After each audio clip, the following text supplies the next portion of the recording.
Good morning. I'd like to call the regularly scheduled Planning Commission meeting for December 8th, 2016 to order.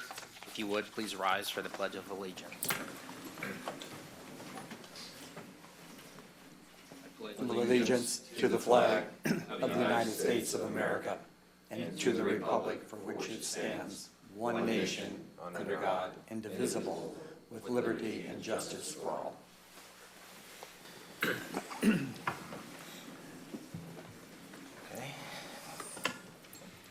Good morning. Ms. Knapp, are there any changes to the agenda? Good morning, Commissioners. Yes, there are. There are two. The first one is item number 6, PA 1609, Ordinance 1703, Airport Impact Overlay Text and Map Amendment. There are revisions to Exhibit B, definitions and highlighted text in your update memo. And item number 8, Z1606, the Iniquine rezone. There's additional public comment letter in the update memo. This concludes the changes. Thank you very much. Thank you very much. It's going to be one of those days, I can tell her. Ms. Shank, are there any changes to the agenda? No changes, Mr. Chairman. Thank you very much. All right. Let's see. We have our technology issues resolved, so we do have electronic information available. So the next item on our agenda are the minutes. The chair will entertain a motion if there are no revisions or modifications to the minutes. Mr. Chairman, I'll make a motion to approve the minutes of October 13 and November 10th of 2016. Thank you, Mr. Rhodes. We have a motion. Is there a second? Second. Mr. Delesline, second. Chair will call the matter to vote. All those in favor say aye. Aye. Those opposed, like sign. The chair votes aye. It passes unanimously. Thank you. The next thing we have on the agenda are citizen comments.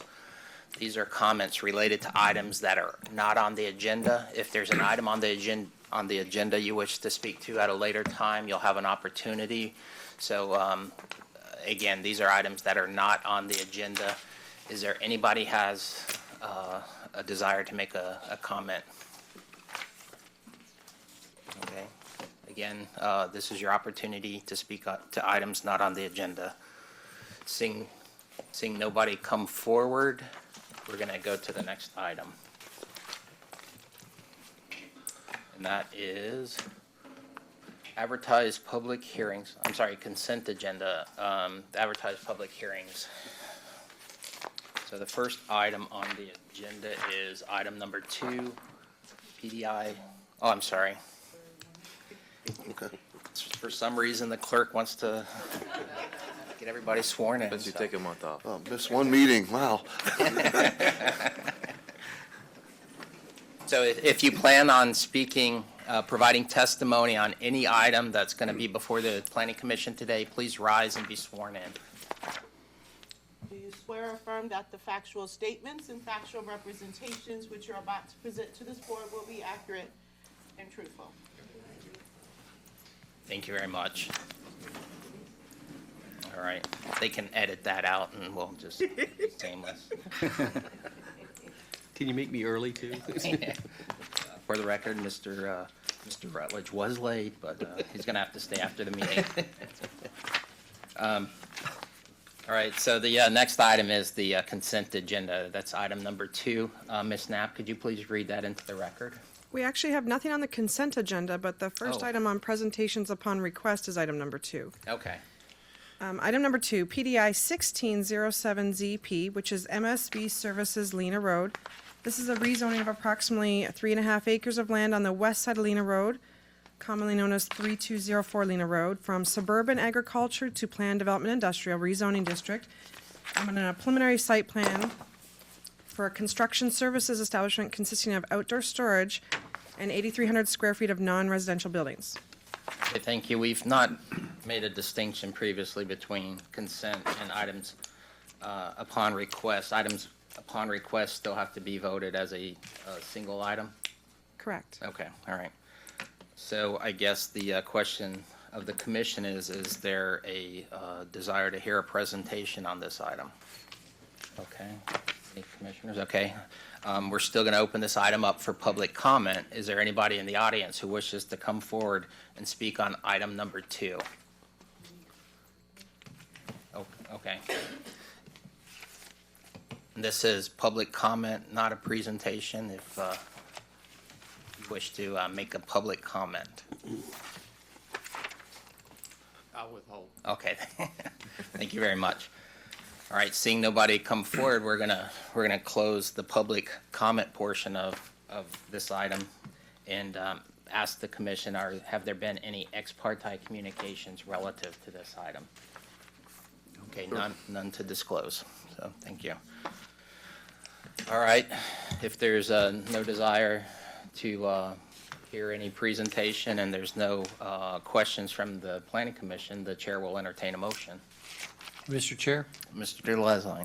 based upon the staff report, evidence presented, comments made at the public hearing, and findings to request to be consistent with Manatee County Comprehensive Plan and Manatee County Land Development Code as conditioned herein, I move to recommend approval of Manatee County zoning ordinance number PDI 16-07ZP, approval of preliminary site plan with stipulations 8.1, B.1, C.1 through C.6, 1, and granting special approval for a project within the geological area known as the entranceway and within the mixed-use future land use category as recommended by staff.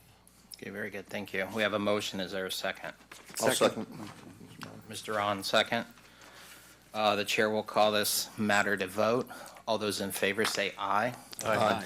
Those opposed, like sign.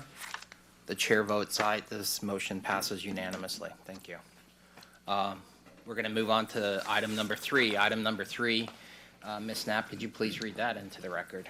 Item number 3 is Z1608, Garland, Charles, Richard, and Gertrude rezone. This is a rezone of approximately 1.8 acres located on the north side of 9th Avenue West, west of the intersection of 87th Street and 9th Avenue West, commonly known as 8808 9th Avenue Northwest, from suburban agriculture to residential single-family, one dwelling unit per acre zoning district. Okay, thank you. Again, this is a presentation upon request. Prior to opening it up for public comment or soliciting any input from the commission, have there been any ex parte communications regarding this matter? Nope. Okay, seeing none disclosed, what's the pleasure of the commission with regard to a presentation? Is there, Small reason. if you wish to hear a presentation, please speak up. Okay, seeing none, we're going to open this matter up for public comment. Again, if you would like to come forward and provide testimony regarding this matter, if you would, please step forward, state your name and that you have been sworn. Okay, all right. Seeing nobody come forward, we're going to go ahead and consider a motion. We're going to close public comment, and we'll consider a motion on item number 3.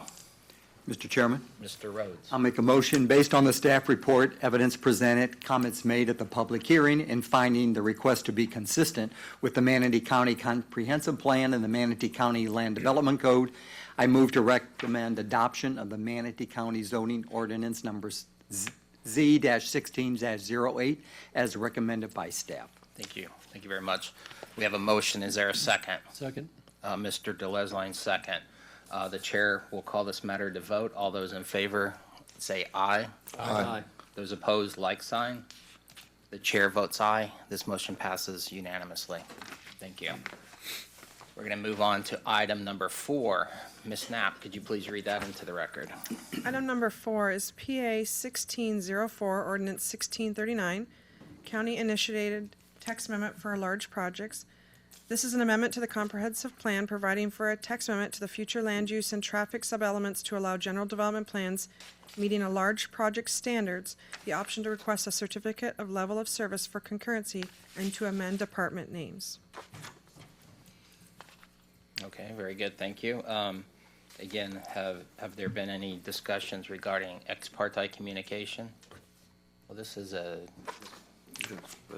legislative, okay. All right. What's the pleasure of the board regarding this matter? Mr. Chair, Mr. Bauer. I do have a few questions, please. Okay. I don't need a presentation, I just All right, want very some good. clarifications and questions, if you don't mind. Certainly. Kathleen Thompson for staff, and I'll be happy to hopefully answer your questions. Sure. So, it's been 3 years now on the Planning Commission. And what I've seen a lot is developments, especially developments in and around each other. None of them having a specific impact for their specific development. But collectively, with all these developments, they do. Okay? So, what I've learned, and I want to see if I'm correct or not, but my understanding is because a lot of the timing of the development proposals and applications, if there's not a certificate level of service, especially as it relates to traffic, on any one of these particular developments, neither one of these developments have to account for each other and their impact collectively. Is that accurate? If I may, I'm going to defer that to our transportation manager, Clark.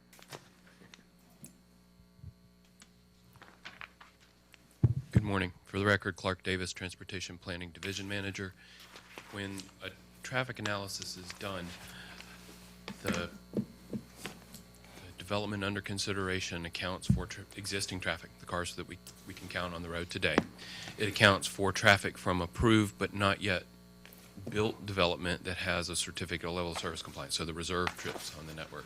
If something's been approved at a planning level, say a rezoning, it may be captured in just a background growth rate, but not explicitly. So if it does not have a CLOS yet, it is likely not fully captured in there. It eventually they will get a CLOS, so somebody will go first, and whoever comes in second will account for the reserve trips from the other. So it does all get closed up at the end, but at any point along midway, you may not be getting all of the planned development, but you'll get all of the approved with reservation development. Also, if you could please speak a little louder, there's been an indication that it's a little hard to hear in the back. I would suggest maybe if you can't hear in the back, you might want to move forward. We've got some acoustical challenges in here. Okay, so, I'm sorry. Go ahead. So you and I had spoken a little bit about this before. So right now, what we're saying is that an applicant may apply for a certificate level of service at the preliminary site plan stage versus the final site plan stage. It's not a requirement, but they may. Yes, an applicant may request a certificate of level of service compliance with their PSP. That's unless you count a development regional impact, that the PSP is the earliest stage where that can happen. What is the disadvantage or advantages of not doing the certificate level of service at the preliminary site plan versus the final site plan? It might be a better question for some of our customers, but from my perspective, if you get a certificate of level of service compliance too early, it may expire before you have a chance to use it. They've got a 3-year expiration on them. There are some mechanisms in place that extend them due to emergency declarations. They have an ability to get a 2-year extension from the board. But if someone is rezoning a property and doesn't have an end user yet, it might not make sense to go ahead and get a certificate of level of service early on. On the flip side, if you get it early on, it's a known quantity. You've already taken care of it, and if it's a large-scale development, they can enter into a local development agreement with us and take care of the mitigation and have some certainty about the concurrency going forward. So it in effect makes them for a more marketable project and more viable, if you will, project. So the certificate level of service, if obtained, is good for 3 years, and the board has an option to extend for an additional 2 for a total of 5? The development holding the certificate of level of service compliance, their representatives can come in and request a 2-year extension. Understood. Yes, so it's not automatic. The board wouldn't take it upon themselves to provide an extension. It would be an application that's made on behalf of the development. Okay, so good for 3, potentially 5, depending on the board's. That's the minimum, if you will, that's specified by code. Okay. So if we wanted to require a certificate level of service for traffic or education, is this where it would be done at, right here, in this amendment, under this code?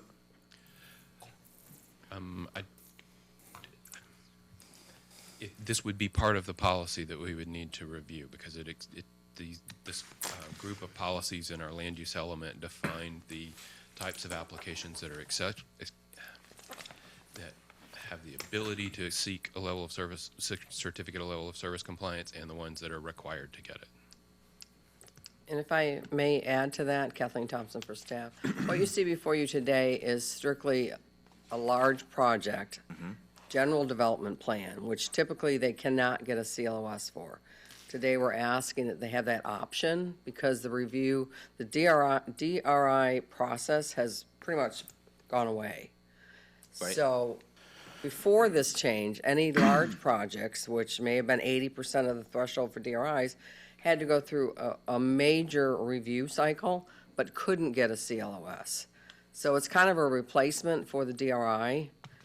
It's still pretty large. In the DRI thresholds, many of those have gone away.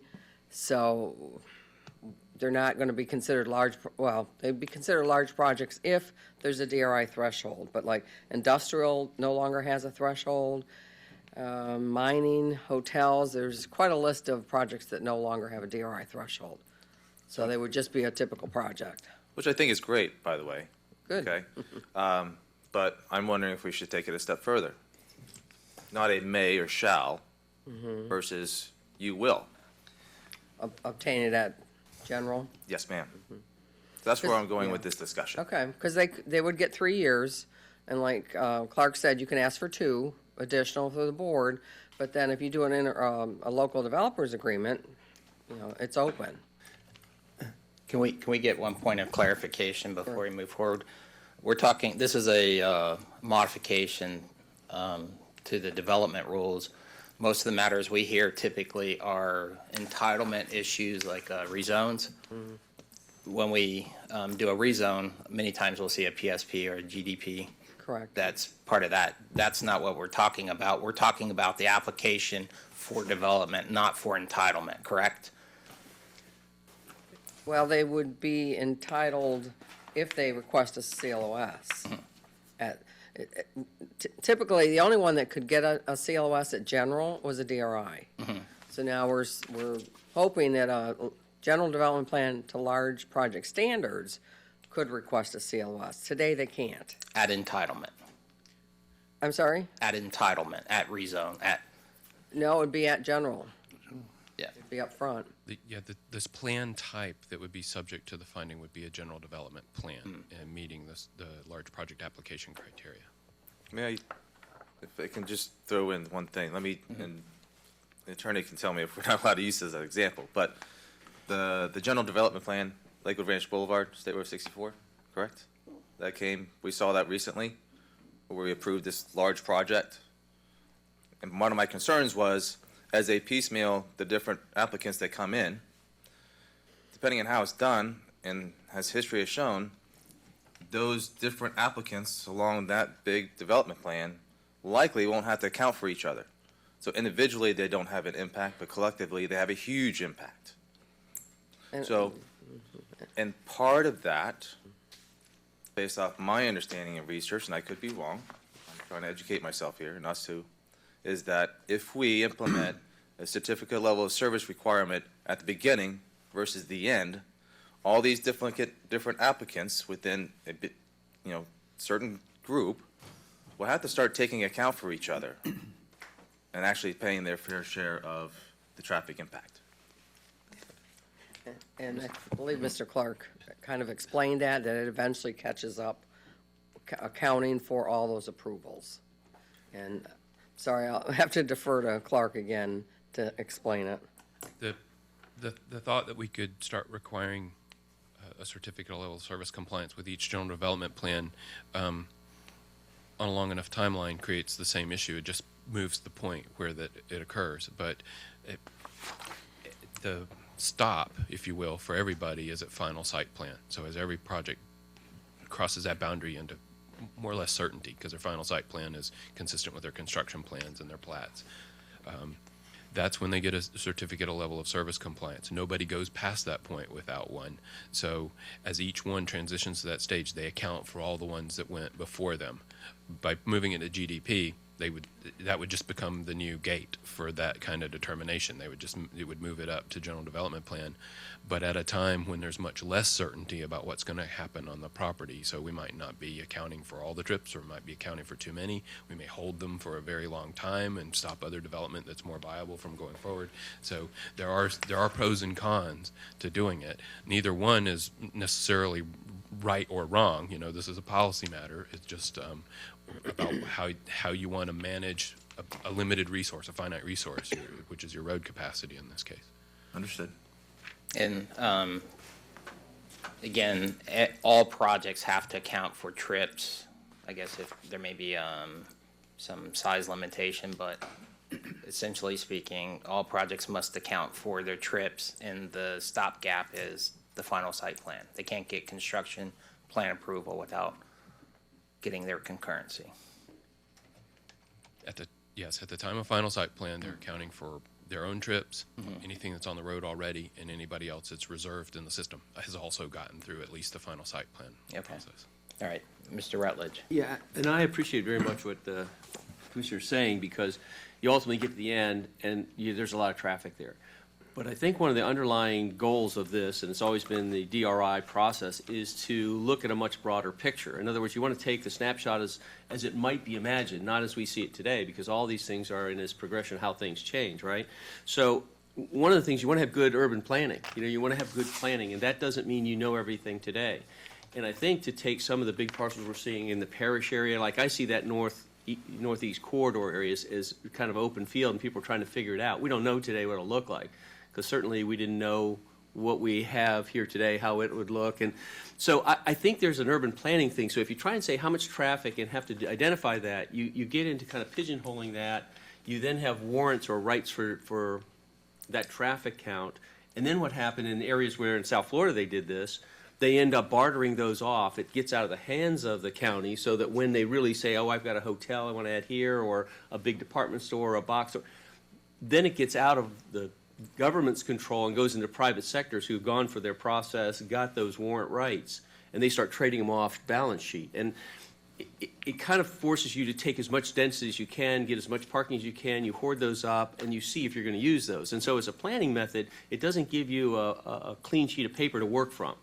And so my experience has been, I would much rather go to the government. I'd much rather go to my peers in the community and say, I want to develop this, here's what I need, as opposed to go to my next door neighbor who went in a year earlier, got all the traffic rights, and says, well, I'll sell them to you for this if you buy my land and date my son or whatever. So I just think that's one of the concerns I have. You do ultimately have the right drive capacity because you have to get it approved. But if you force it too far in before you have a good perspective and say who wants to come and how it's going to go, you then are kind of going and backtracking. So you don't know until you know, and trying to guess earlier probably makes you reach a little deeper and say, well, I want a little more density and I want a little more control. So you're right. At the end, you want to know how much traffic you're going to have. And you want to make sure it's appropriate and adequate. But if you start to go early, what happens is you get investors. And they start investing in traffic warrants or rights or access. And they want to get as much as they can because that's valuable. I'd much rather that be decided here in the public than have to go next door and knock on. I've had that happen. We're going to go next door and he's got 5,000 warrants for water. And all of a sudden you're trying to buy his sewer rights and all that stuff. There's both sides of it, but I see as a developer on that side trying to get stuff done, I'd much rather come to the community and ask about, do you think this is good for you, as opposed to the neighbor who happens to have gone in 2 years earlier and has them all. That's where I see the trade-off. Thank you. You've got a interesting negotiation tactic, trying to barter your son off with some. It came to my mind. I've seen similar things what I've seen more frequently occurs with water reservations or wastewater reservations, and what becomes problematic for the municipalities is you've got all these phantom users who don't actually use the system, and it becomes problematic because everybody's got a reservation, but nobody's actually using the system. Is there something similar that occurs with traffic or transportation reservation? Not as much as happened before the Community Planning Act, but, I mean, we all know that we've approved development and we haven't seen it be developed yet. A lot of those are trips that are being held on the road, and so new development that comes in and is on a faster pace is accounting for that traffic, and sometimes it triggers improvements, or whether they're background or the ones tagged to that particular development. Yes, it can happen. And how we got here with this particular amendment is, in the past, the thought was we need to hear that information sooner if it were a DRI, a large project may. Correct. So that requirement went away. Now we have nothing in place to require it. Right, something that large. So something large that would have more of an impact as opposed to, say, a bank or something that might, have limited trips. We have no method right now to. Well, they still have to go through the standard review, traffic, utilities. Prior to construction plan approval. Well, at the general stage, it's looked at, and then if there's a preliminary final, it's certainly looked at. The- And if I may, on utilities, we don't actually account for utilities until the final site plan. They can't get a certificate Right. with a preliminary or a general. for Right, that. I think that's a result of, as I Exactly. described earlier, I've seen other counties and municipalities, I think Northport is in a situation now where they have somebody who controls all of the use. Mr. Horgan. My simple way of looking at this is this a question of when do we count the horses? Before or after they leave the barn? Or do we determine how many horses can be in the barn to begin with, and then we don't care how they leave? I have no idea on the horses. Our I get that concurrency totally. determinations Yeah, are made. I mean, you don't understand what I said? No. Concurrency determinations are made before the development occurs under our system now and under what is being So proposed. before the horses leave. Yeah, so Okay. we know how many horses the barn will hold, and we're just figuring out before we buy them or acquire them, that we've still got enough capacity in the barn. Thank you. That's the answer I wanted to hear. Translated in your words. Translated into something I can understand. Can we put that in the document? The driving thought behind the amendment you have before you today is to provide a large-scale development that does have some certainty about what they want to achieve, an opportunity to get a certificate level of service compliance at the GDP stage, which is what could be done with the development of regional impact. Prior, we have some lingering DRIs, so you may still yet see one or two come through the system because they predate the change in the statutes. But going forward, a large-scale development could just come before you as a large project application GDP, very similar to the recent Lake Flores and Peninsula Bay projects. But if a project like that wanted more certainty and wanted to start reviewing concurrency at an early stage, this would provide an opportunity to do that, rather than deferring it to subsequent final site plan stages where they might piecemeal it, and it might not work for them to do it that way.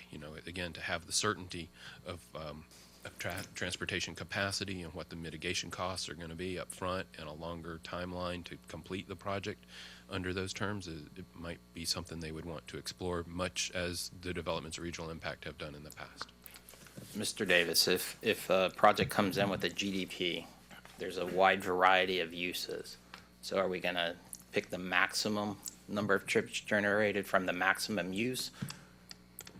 Well, it's set up, the thought being that if a general development plan came forward and it's not a large project application, or if it is and they don't know what they want to do, they'll do the generalized studies. They won't get a CLOS. This is for someone that's got a development schedule, sort of a phasing plan, and an idea of what the mix use is going to be.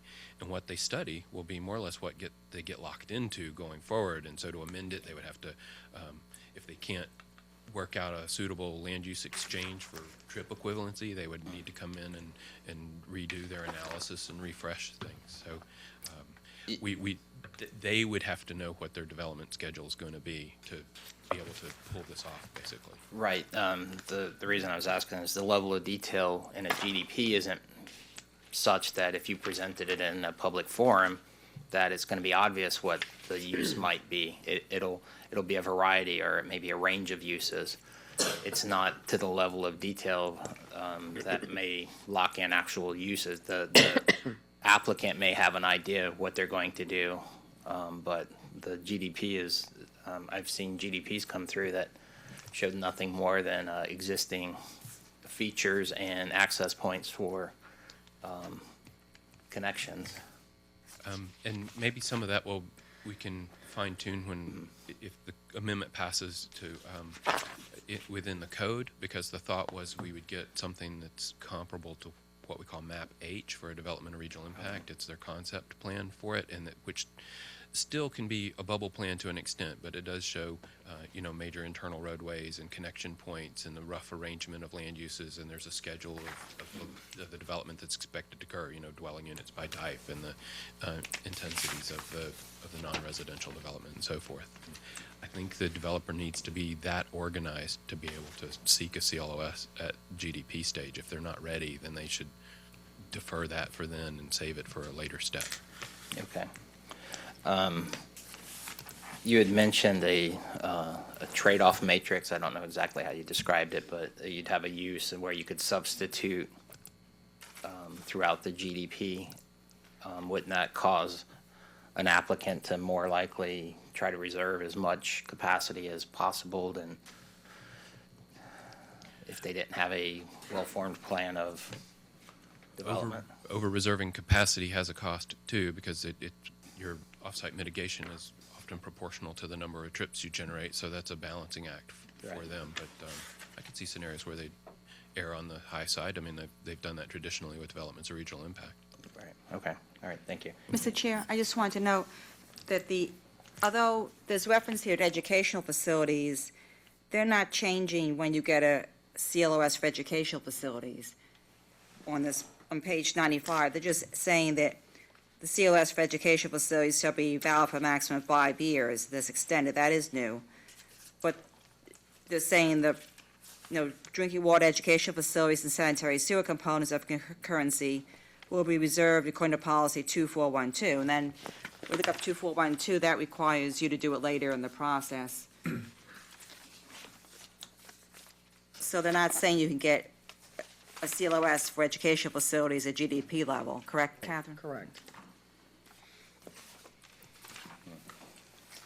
And there will need to be a code amendment anticipated for this, however, which way this goes. Excuse me, there will be a companion land development code text amendment. Well, Mr. Chair, I mean, this whole thing just kind of, when I saw this is something I've been looking at and researching for quite a while. My concern is, not so much a concern, and I could be mistaken, but, 3 years now on the Planning Commission, rarely have I seen anything come through that says this particular project has made an impact on the community.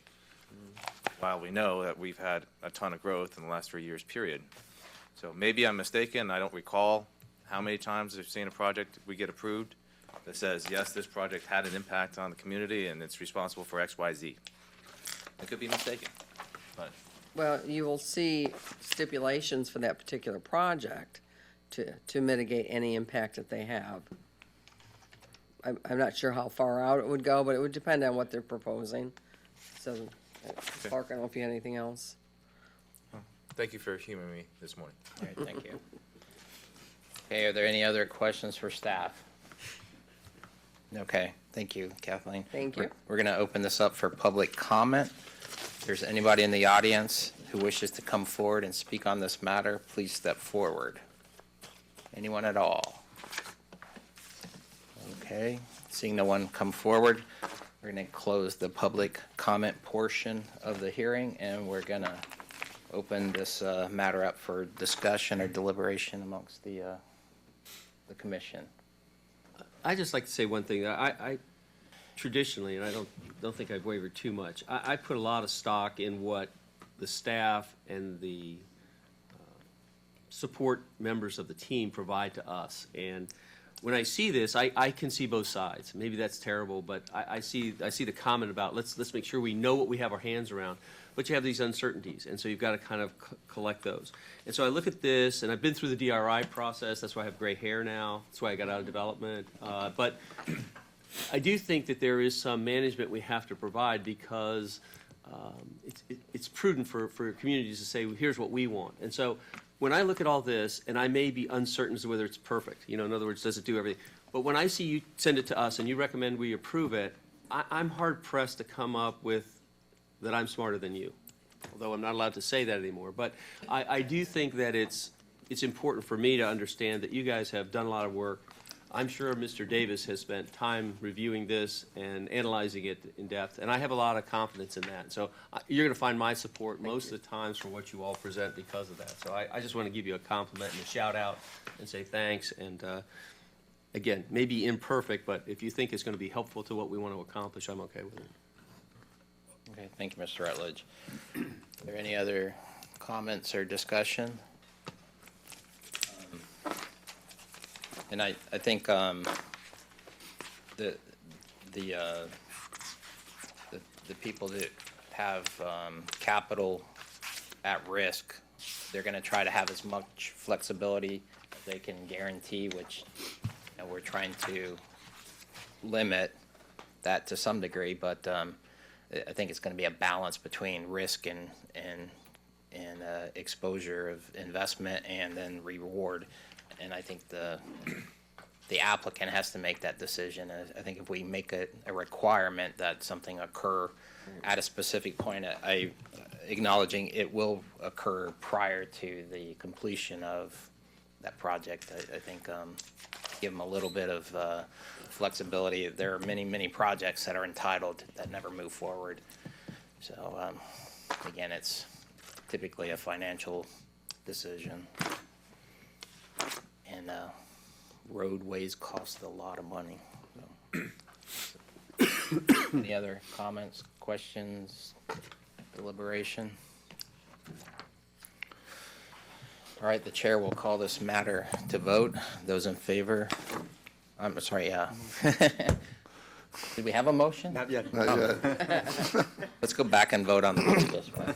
Okay, chair will entertain a motion. Mr. Chair, Mr. DeLesline.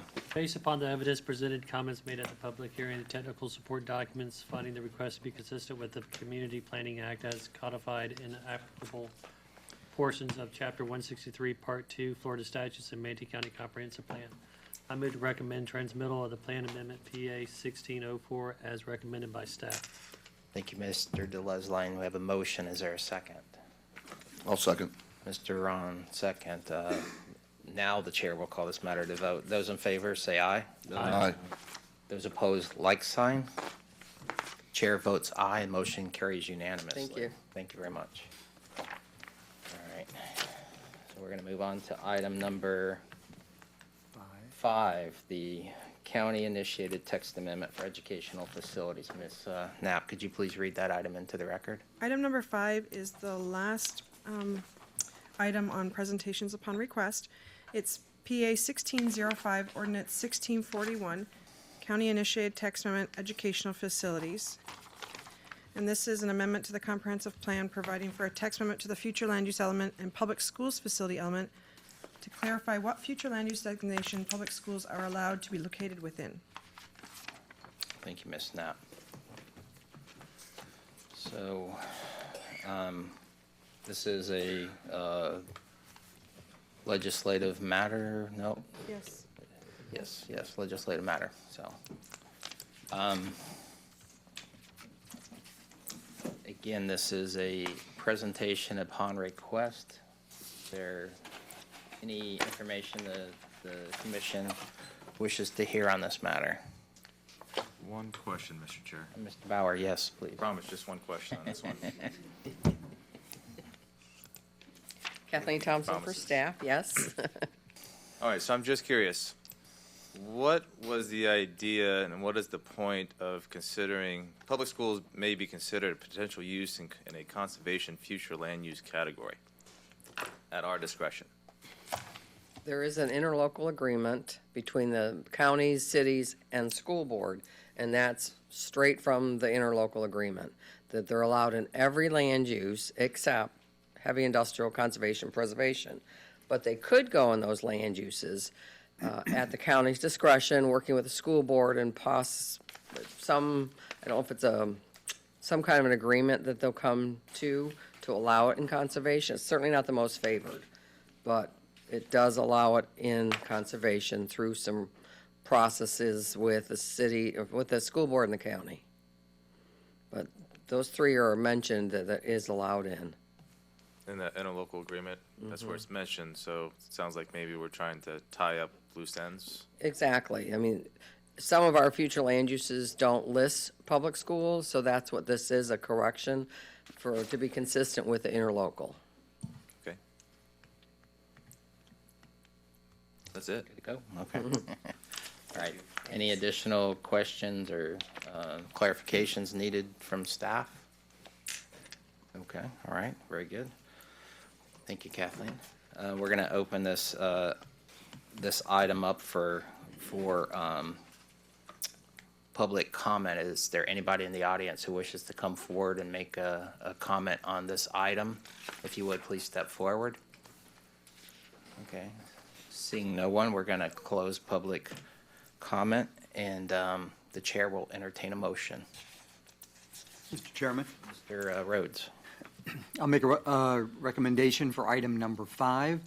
Recommended motion, based on the evidence presented, comments made at the public hearing, the technical support documents, and finding the request to be consistent with the County Planning Act as codified applicable portions of Chapter 163, Part 2, Florida statutes, in the Manatee County Comprehensive Plan, I move to recommend transmittal of Plan Amendment PA-16-05 as recommended by staff.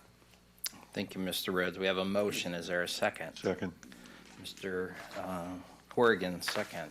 The chair will call this matter to vote. All those in favor say aye. Aye. Those opposed, like sign. The chair votes aye. The motion passes unanimously. So that concludes our presentation upon request portion of the agenda. We're going to move on to the advertised public hearings. Ms. Shank, this is the item I have a conflict on. Item Yes, number 6. The chair has noted to us that he is employed by the consultant who prepared the text amendment, and Mr. Connolly's been advised to declare voting conflict of interest on this item, abstain from voting and participating in this matter. He will follow the required form within the required timeframe. Right. So the vice chair would be chairing the meeting. And even though it's not required, I've been advised to step off the dais and leave the room to not participate.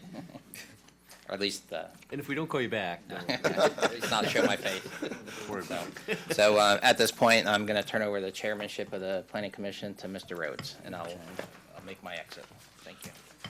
Ejected from the game. I'll read item number 6 into the record. Please, Ms. Knapp.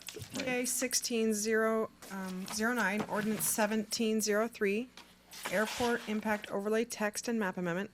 This is an amendment to the comprehensive plan amending the future land use elements to amend specific policies relating to the airport impact overlay district, amending the future land use map series to reflect the new airport impact overlay, providing for definitions, amending the aviation sub-element and the transportation element, including references to the land development code, airport zoning, removal of maps and map references in lieu of the land development code, and inserting provisions of amended map references.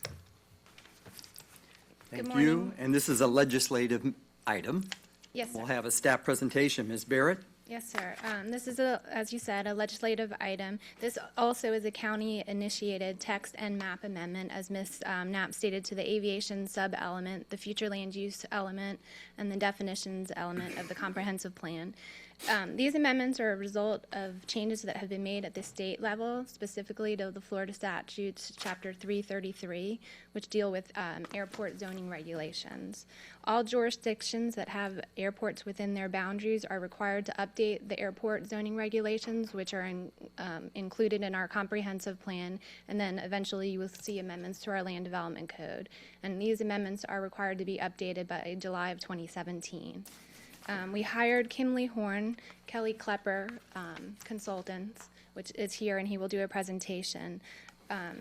Kimley Horn has experience and has worked with specifically working with FDOT to revise the Florida statute. So they do have experience, and that's why we utilize their services in these amendments. The comp plan amendments are fairly basic. The intent is to be consistent with the changes with Florida statutes, and then also to make some minor changes that we felt were needed at this time. So with that, I'll turn it over to Kelly. Good morning. For the record, Kelly Klepper with Kimley Horn and Associates. I dare say you all probably didn't realize it was that easy to get rid of Bill.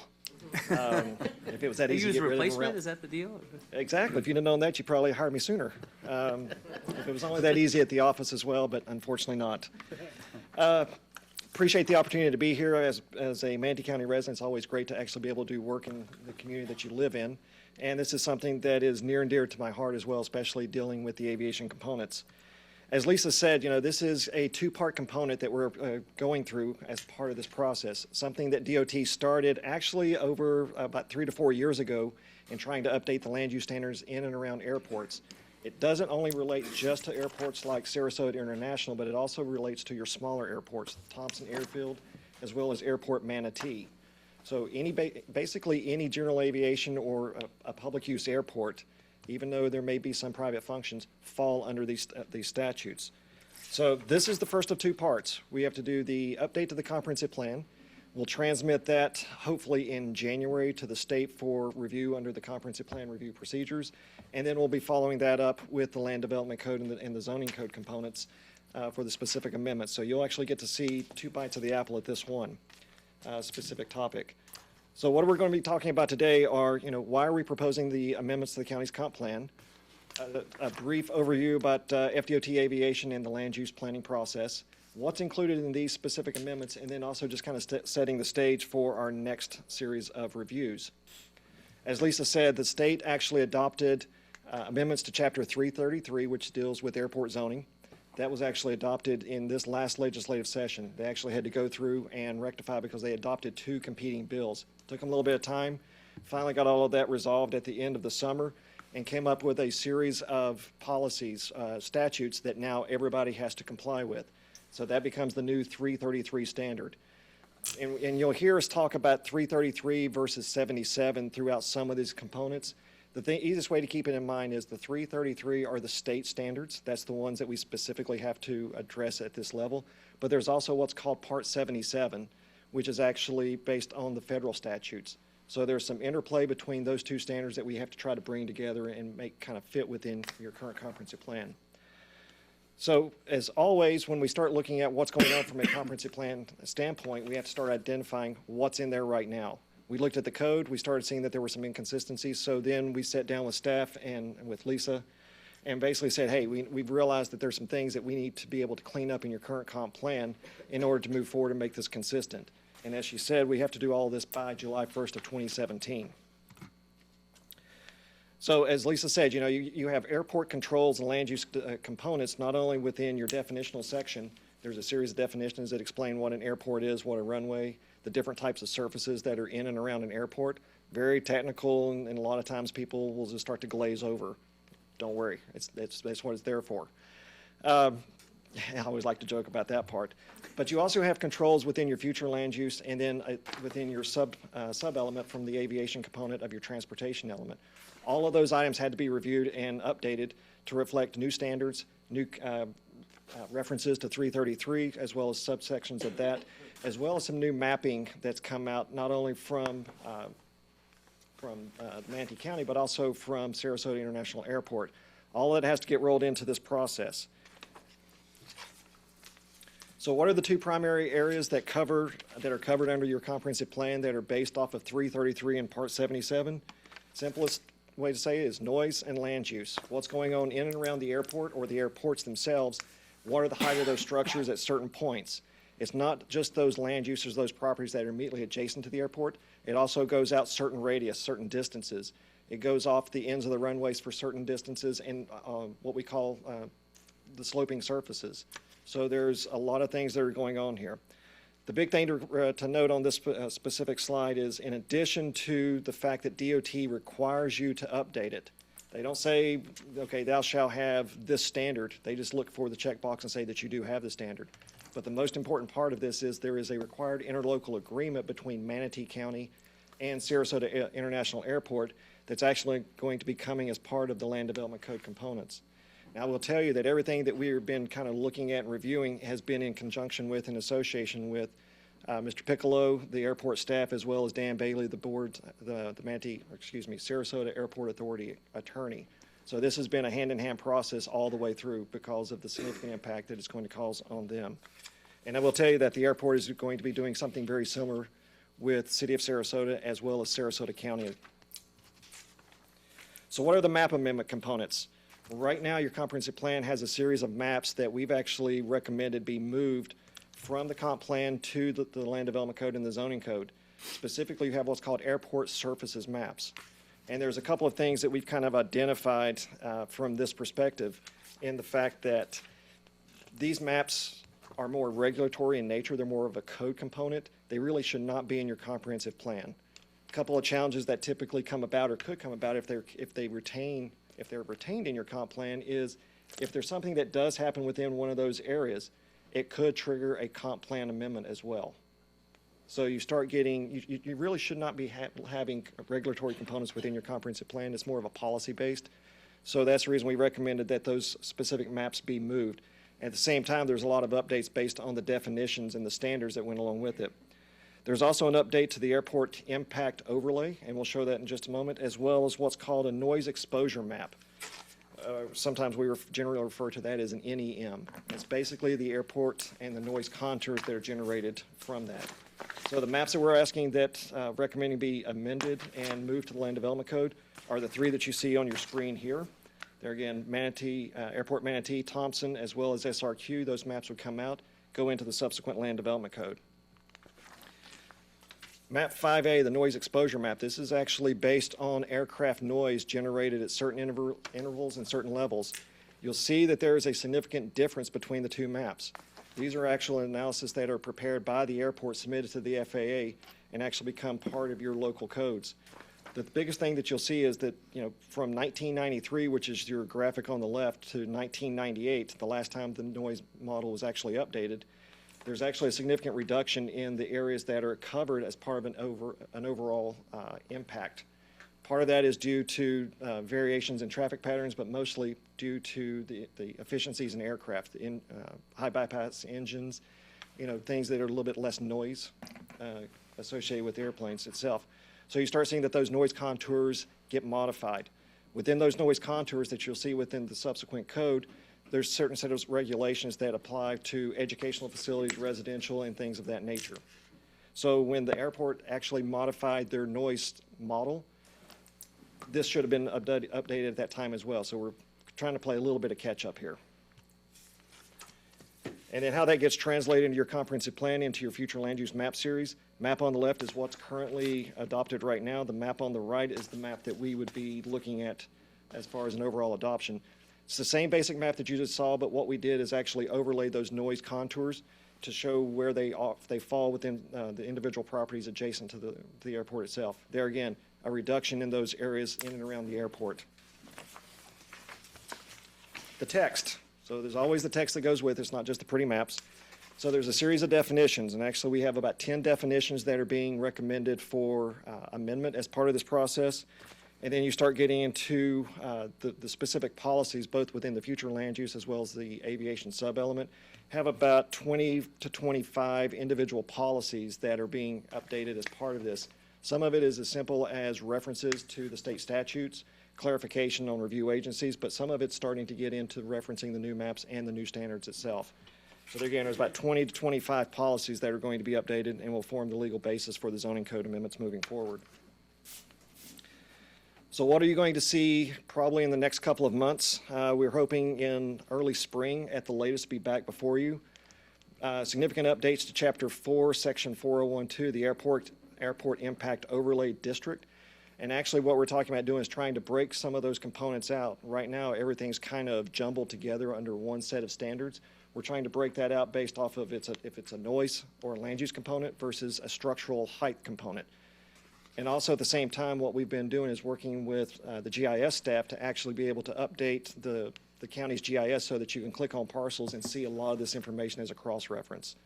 So moving forward, it'll be a little bit easier not only for staff, but also for the general public to know exactly where they fall within the airport impact area. What are the specific standards that may apply to them, and as well as the land use, as well as a height component.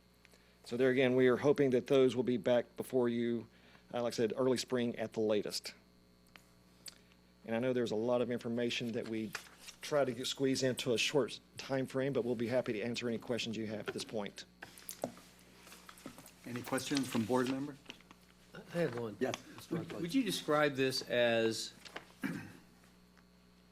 expanding the rights and opportunities of those people that are outside of this area now? I mean, they have less restrictions now if they're not in this noise or like. From the noise contours, yes, but there's a redefinition and redesignation of certain surfaces that may kick in as well. I'll say, generally, yes, but. But certain ones will be impacted because they've changed what the criterias are, and Correct. so they might be negatively. So it's not all good news. Not all good news. I mean, some of it is the new application on whether or not you should have educational facilities within a certain proximity. It's not just based off of the noise. So they've really tried to focus in on some of those higher, I would say, impact or concern areas, schools and residential areas specifically. So from certain perspectives, they basically said if a school's within a certain area now, not based on the noise necessarily, it can stay, but you can't expand it. If it's not there now and one wants to come in, then you can't do it at all. So I understand kind of the risk profile. You don't want to have a lot of people close to where something bad could happen, right? So some of the people that have come to us in the past for hotels and stuff like that to be around the airport, some of those people might find that they're not able to put a hotel there. I mean, is that a reasonable? Depending on where they fall within the, if they're within just the noise contour components, then there are certain things they can do from a construction standpoint. They have to, soften or deaden the blow of the noise of aircraft. If they're within certain areas, then they can have height limitations. It's not only a local process that gets involved at that point from Manatee County basically saying, hey, you have to get a permit through us, but it also goes to the FAA as well as FDOT Central Aviation. So everybody's starting to look at those, especially from the height component. We built one time next to a municipal airport, and it was pretty complicated. But these are really state-driven. This is not something we just thought we should do. Yeah, absolutely correct. Any other comments, board? Thank you, Mr. Klepper. Any public comments on item number 6? See no one coming forth. Okay. Staff have any closing comments, Ms.? Nope, you're good. All right. Do we have a motion or do we have any final questions from the commissioners? If not, do we have a motion, please, for item number 6? Mr. Chair, Yes, Mr. Lesline? based upon the evidence presented, comments made at the public hearing, the technical support documents, and finding the request to be consistent with the Community Planning Act as codified in applicable portions of Chapter 163, Part 2, Florida statutes, and Manatee County Comprehensive Plan, I move to recommend transmittal of Plan Amendment PA 1609 as recommended by staff. Thank you. Do we have a second? Second. Okay. Mr. Bauer, second. Commissioners, all those in favor of item number 6, say aye. Aye. Those against? Chair votes in favor. Thank you. Item number 6 passed unanimously.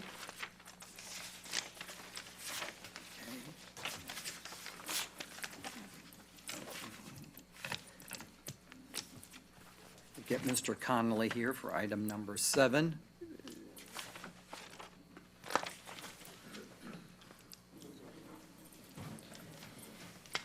I'll read number 7 into the record while he's approaching the dais. Okay, thank you, Ms. Knapp. Item number 7 is PDMU 1613G, which is IMG Enterprise, Inc., Ellington Theater.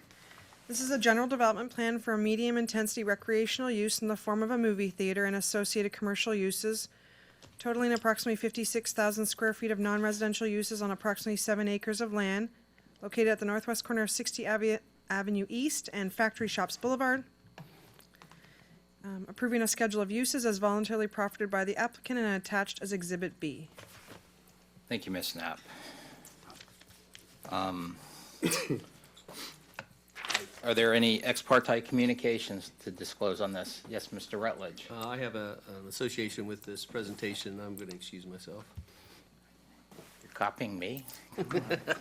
Mr. Chair, of course. No, thank you. Let the record show Mr. Rutledge is, Mistakenly everybody else, I guess. Mr. Rutledge is stepping off the dais. Thank you. Are there any other ex parte communications that need to be disclosed? Okay, thank you. So, introduction by staff. Good morning, Commissioners. Margaret Tusing with Building and Development Services, and I have been sworn. As Ms. Knapp stated, this project is located at the northwest corner of 60th Avenue East and Factory Shops Boulevard by the Ellington Prime Outlet Mall. It is about 7 acres, and they are proposing a movie theater as well as associated commercial and retail-type facilities. The future land use plan is mixed use, and that allows up to a 1.0 floor area ratio. Their floor area ratio is somewhere around 0.18, so they're well below what is allowed. Ms. Marvin with Grimes Goebel will be the presenter for the applicant. Thank you. Good morning, Ms. Marvin. If you Good could, morning. please state your name and that you have been sworn. Good morning. For the record, Dorinda Marvin. I'm a planner with Grimes, Goebel, Grimes, Hawkins, Gladfelter, and Galvano. And I'm here this morning representing OM Cinemas LLC.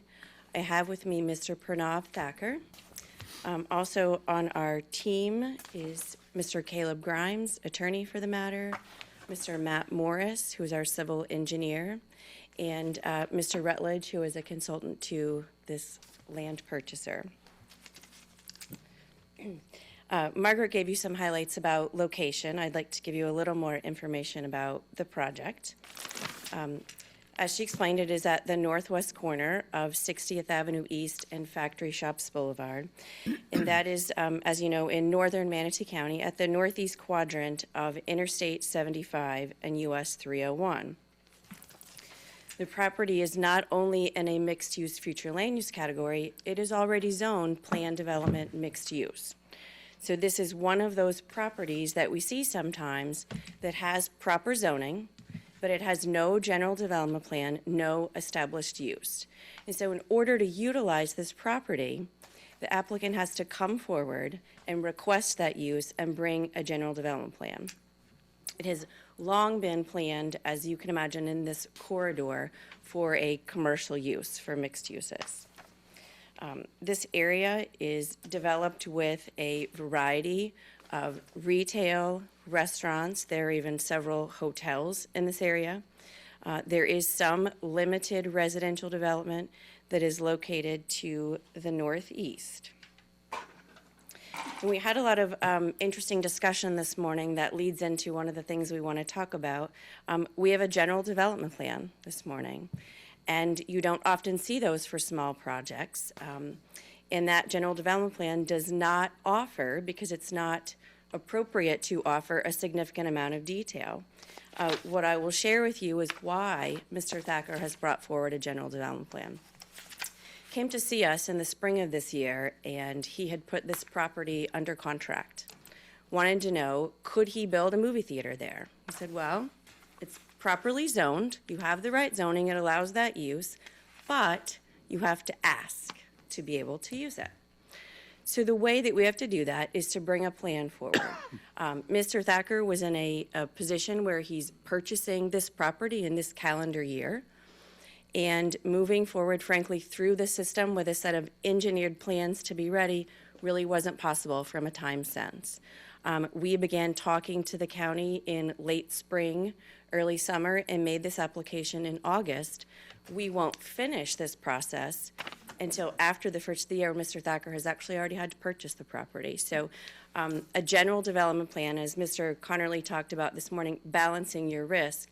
What he needed to know was that he could build a theater.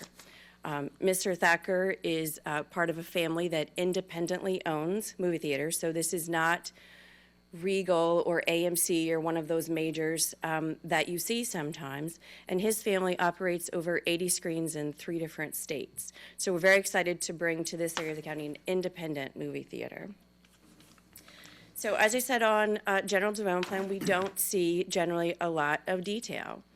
We establish a use. In this particular case, we are establishing the movie theater, which is considered under our code a medium-intensity recreational use.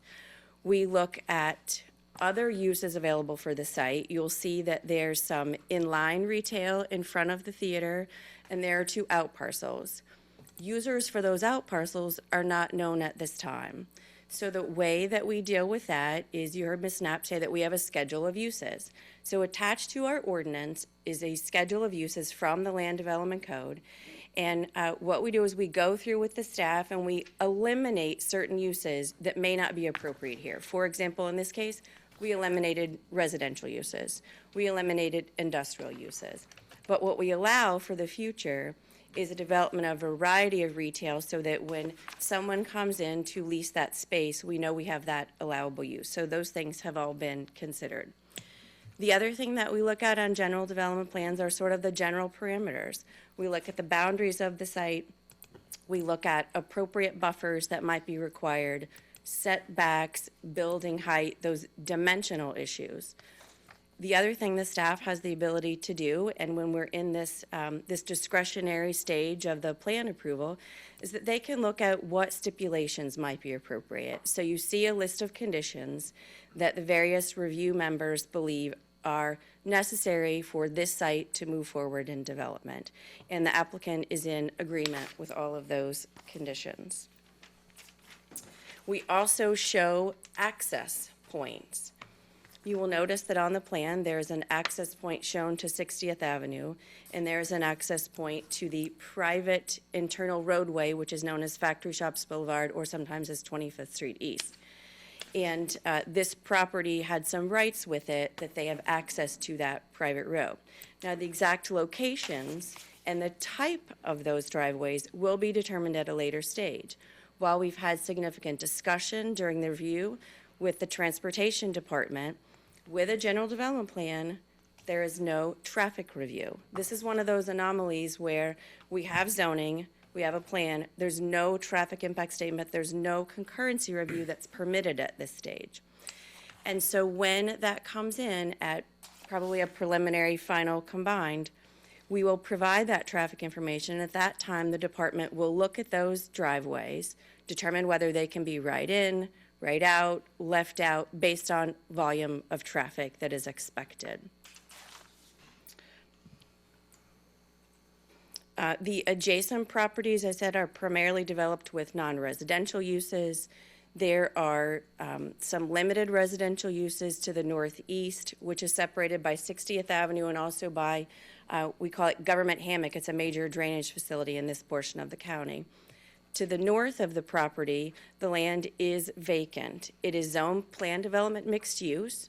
We don't know what could happen there. Could be residential, could be non-residential. It is buffered, if you will, in terms of separation, again, by that major drainage system known as Government Hammock. As Margaret mentioned, we have a very limited floor area ratio of 0.18 in this mixed-use future land use category.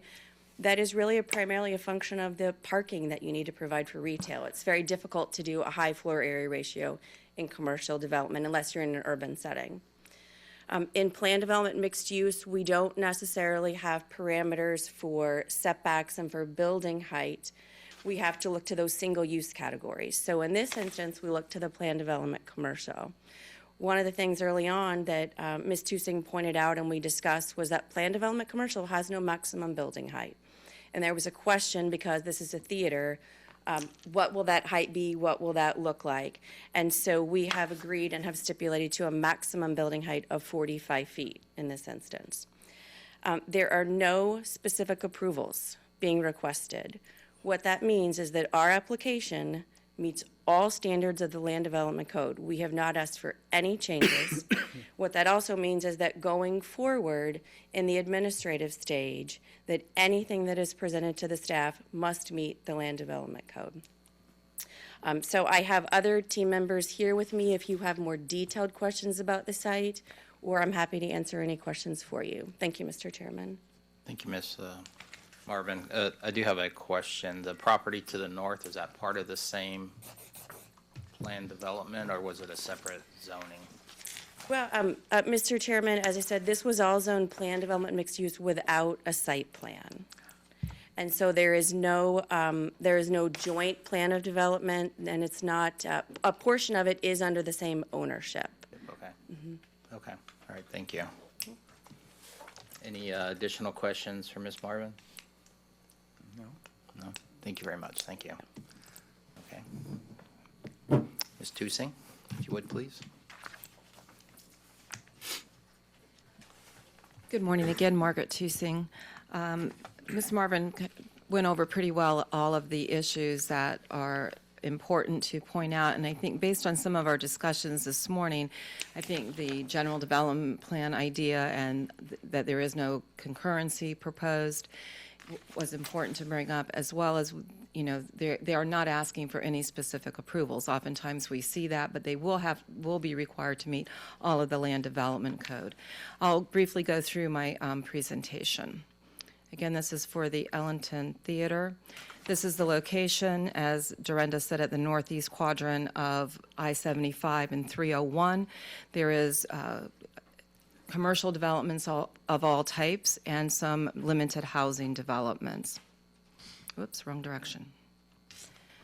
This is the site plan, and again, the request is for a movie theater and retail and commercial.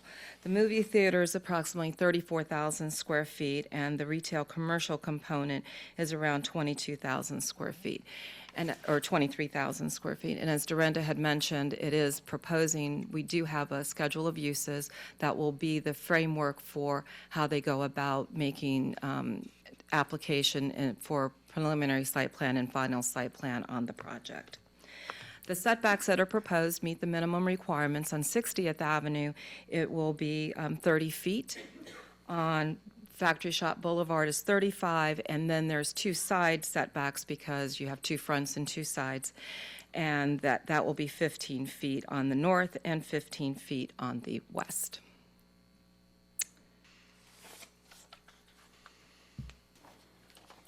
And this just kind of goes over, and they do also have about 25% open spaces required because they are located in the entranceway, and they are providing about 28% open space. These are the two special approvals that are required. Later in the year, next year, probably you will be hearing about special approvals. This is one of the things that we're looking at in the Land Development Code to start amending. For example, we're having to request a special approval because it is located in the mixed-use land use category. The way that you achieve the special approval is to rezone to a planned development. So we're looking at those kinds of things as perhaps going away, so they're not viewed as something that is different or unusual. And then also the fact that the project is located adjacent to a perennial stream, which is Government Hammock. And again, we have regulations within the Land Development Code that deal with items that are adjacent to perennial streams. Typically, you improve water quality so that the stream is not negatively impacted. But those things currently exist in the Land Development Code, so we are looking at potentially eliminating some of these special approvals from having to be done. But in this particular instance, those are the two, and they meet the requirements because they are rezoned, or they're not rezoning, they're already zoned plan development, and they're presenting a site plan, and they meet all of the conditions for the special approval. And staff does recommend approval with the stipulations provided in the staff report, and if you have any specific questions, I'd be more than happy to answer them. Thank you, Ms. Tusing. Are there any questions for staff? No. Ms. Tusing, I do have one question. Yes, sir. Under negative aspects, it made a reference, let me pull up the report. The residential? Yes, ma'am, exactly. This is PDMU, which is a mixed use, which allows residential, so it seems a little bit of a application of circular logic that Sometimes we do that. if you allow residentials in a use, it's then a negative aspect. Can you speak to Right, that? in this particular use, though, we're not proposing any, the applicant is not proposing residential uses, so. But it's allowed by right. It is, and then we would be looking at it specifically if there was a residential component and the things that they would be doing within, to make those internal separations between the commercial and the residential use. So we just eliminated that as a possibility because it's not shown on the site plan. I think the millennials would take exception if it having mixed use and residential close together. You're right. Thank you. Can I touch on that for a second? Sure. I just want, because I thought I heard that you removed the residential use out of one of the potential uses, correct? Yes, in the mixed-use category, residential is a permitted use, but in the schedule of uses that we are currently doing, trying to provide certainty as well as a certain amount of flexibility when, because projects, as we're hearing today, can last 3 to 5 years, sometimes longer, that they have the flexibility to have different uses. So on that use table that you have attached, I don't know exactly what attachment number it is, it's Schedule B in the ordinance. It eliminates any residential within this project. That If at some include- point in the future they want to do residential, they would have to come back and request that. Okay, so what is the point of taking that out now? The point of taking that out now is because we're looking at what, for this particular project, this particular plan development mixed use, what are the appropriate uses within this 7-acre site? And it is staff's opinion that for what they're proposing to do, residential, because we're not seeing that component. If we were seeing the component in this site plan, we would have addressed what needs to be done from a buffering standpoint and things like that to ensure the compatibility. So like if they wanted to build on top of their commercial areas, living spaces for people to live in, i.e. apartments or what have you, they would have to come back and get permission to do that? Yes. Okay. But, that type of, vertical integration is not looked at the same as, if you have a residential subdivision. Okay. But I So mean, that's the curious about. residential component isn't in the schedule of permitted uses right now. Okay. Good? Yeah. Any additional questions or comments for staff? Thank you, Ms. Tusing. Thank you. Thank you. All righty.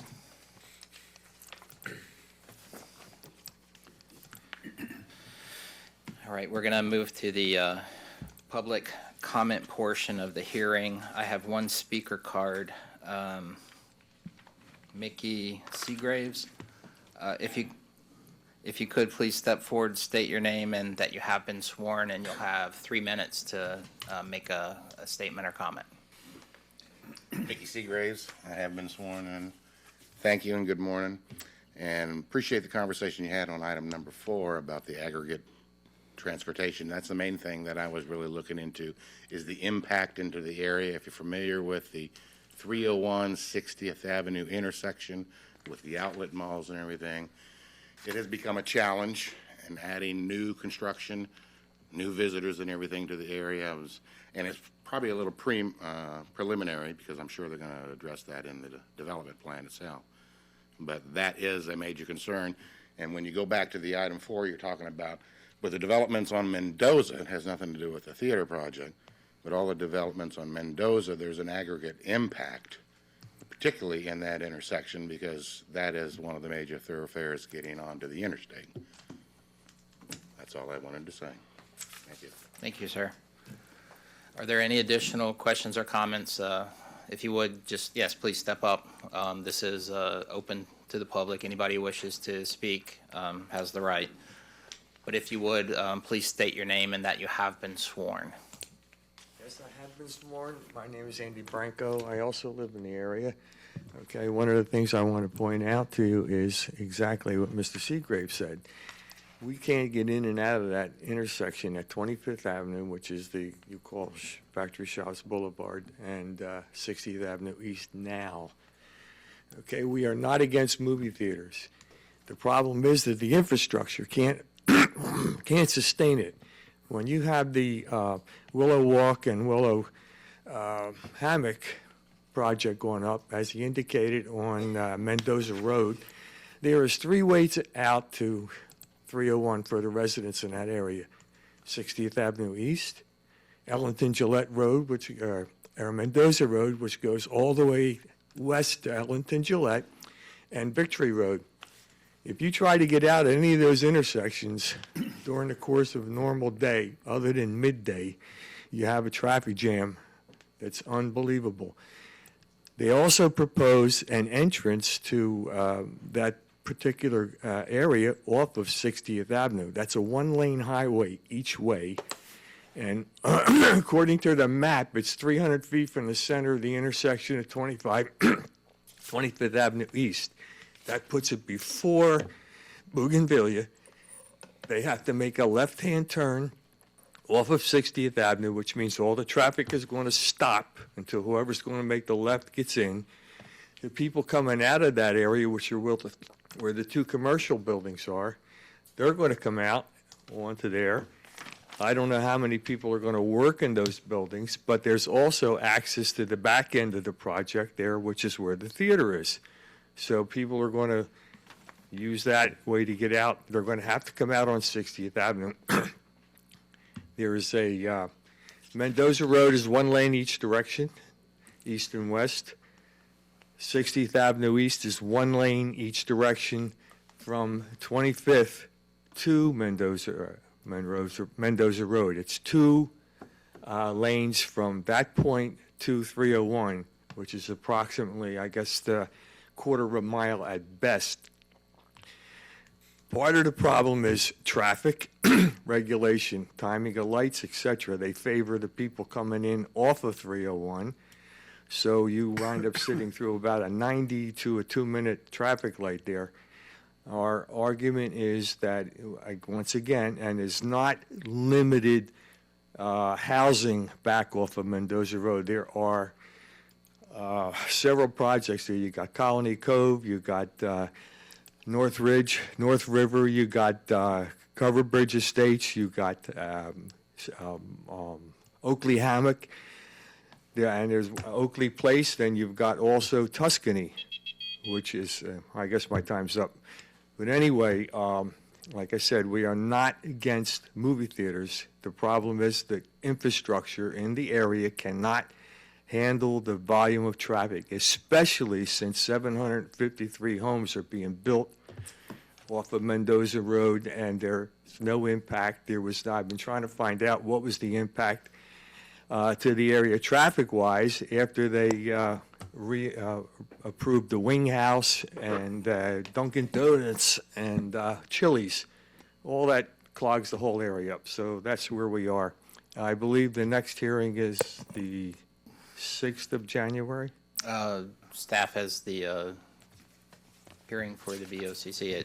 Part of it depends on what happens here today, but What I want you The to fifth. do is seriously consider the impact on the area and traffic. The movie theater is not a problem if you can handle it. You just can't handle it traffic-wise. Right. Thank you. Thank you for your input. And I'm sorry, Ms. Tusing, what was the date? January 5th. 2017. Already. All right, thank you very much. Are there any other people in the audience who would like to come forward and make a statement regarding this project or this application? Is there anybody? Okay, seeing none, we're going to go ahead and close the public hearing portion of the public comment portion of the hearing, and going to open this up for some discussion. Mr. Davis, there was a reference to several projects that I guess that were approved north of here that I think are adding trips to this roadway network.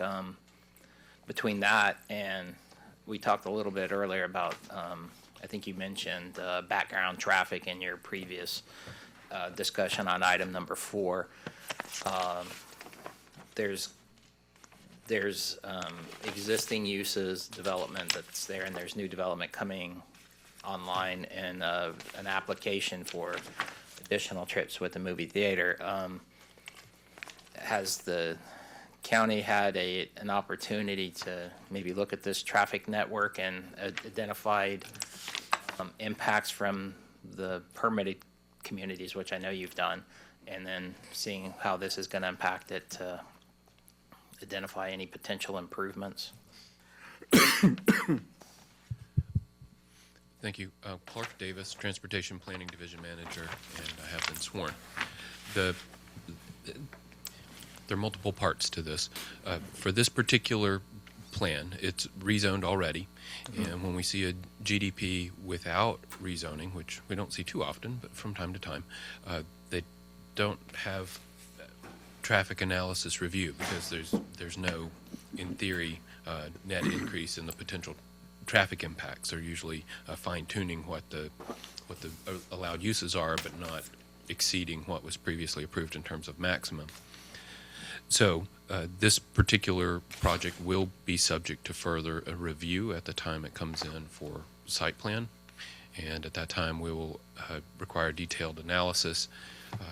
We would expect the impact area to be, as it always is, proportional to the size of the development, but could include 60th and maybe the sections of 301 on either side of 60th. That will set the mitigation, if any, that's required for this particular development. Above and beyond that, staff is mindful of what's going on in this area. You know, 60th Avenue is independent of any recent development, and this proposed development has been a very busy area for quite some time. And so we look for opportunities to improve traffic flow in the area. We do make signal timing adjustments. We've worked with the state to make some improvements at the 60th and 301 intersection. As part of the surtax referendum, there were specific projects listed, one for 60th at 25th, the intersection right here at the southeast corner of this project, and also projects to improve 60th itself from 301 to Mendoza Road. These are not currently programmed, so they're not in a 5-year schedule of capital improvements yet, but they should be coming up during the life of the surtax. Similarly, we've been working on projects over on Ellington-Gillette Road. The references to Mendoza are specifically to some residential projects on the north side of Mendoza between Ellington-Gillette and the interstate. The residential development in that area is starting to increase the pressure on the Mendoza and Ellington-Gillette intersection. So we've been looking for opportunity to signalize and improve that particular intersection, and work continues on what we call a functional improvement for Ellington-Gillette itself, which isn't designed as a capacity improvement per se. It's what we call a functional improvement, but bringing those roads to current standards often improves the traffic flow on them to some degree. And so those are the kinds of capital improvements the county's working on. Not all of them are set in a capital improvement program yet, but there are things in the works for the area, hopefully to make things better. And then longer term, the state will be rebuilding the US 301 at I-75 interchange. So that things are coming, and hopefully they'll make things better before they get too much worse. Right, and those are all independent of whatever's proposed on this particular site. Yes, they will contribute to the extent they're required to mitigate their own impacts, but independent of that, these are things that the county and the state have in the works already to make things better for the area. Okay, thank you. Sure. Mr. Horgan. Clark, about how long is it going to be before the I-75, 301 interchange is improved? Today, in the afternoon, you'll see a traffic backed up almost down to 64 with people trying to get off because of all the development that's occurred up there and the functionality of that interchange. I have the presentation that FDOT gave to the board recently. If you can give me a few seconds to pull that up, I'll respond. Okay, as Mr. Davis is searching for that information, are there any additional questions for staff? Mr. Rhodes. Clark, following up almost on the same thing, is it too premature at this point, whether it's dependent or independent of what the state's going to be doing in the county to the improvements, to request at least a left turn lane on 60 as it would cross into the movie theater? Because at popular movie times, if there is strictly the one lane, which I know there is, turning left across the traffic, it could bottle up quickly and create a major backup within 300 feet. Considering the general development plan you have in your packet, I think you're referring to the access on 60th north of Factory Shops Boulevard. Those types of detailed improvements are the things we will look at with their site plan approval. So there'll be what we call operational and safety analysis. It will, at a minimum, be looking at their two access points, the one on Factory Shops and 60th, as well as the 60th at 25th So that is a intersection. checkpoint And so to be checked at in the future. Yes, and it's a function of the volumes on the road and the number of turning the number of trips we expect to turn into it, but a left turn lane northbound into the site is within the realm of reasonableness for the location and the traffic that's out there. All right, thank you. Thank you. Just- Mr. Bauer. Just one more thing. Considering when this potentially is approved and starts to begin built out, the people going, I guess, north on 60th, I suspect that that is going to be the entrance of where all the construction equipment, vehicles, and so forth will be coming in and out versus on 25th. So I don't know if we have any say-so or not, but it doesn't make sense to me potentially. I guess building all this stuff in the middle of season might not be very helpful to businesses and residents around the community versus trying to do as much as you can out of season as well. Does that make sense? Yes, I'm not sure what amount of I don't think so either. got to I'm just control it, but agreed, it would. saying that it could- out loud. When there's less impact, it would So- help. may hear you. So, in case somebody is by chance listening to me ever. But the speakers did come up with obviously the whole sole reason why I brought up the traffic scenario before. But these are all things that the board will have the discretion upon approving or not approving. Once we have more information, they come back with their final site plan. Is that correct? Yes. I think for clarification, that wouldn't be a board action, would it, the final site plan? No, this is, if this general development plan is approved, then this is the last public hearing portion. Preliminary site plan, final site plan, construction plans, that's all done administratively. Administratively, staff level review. Right.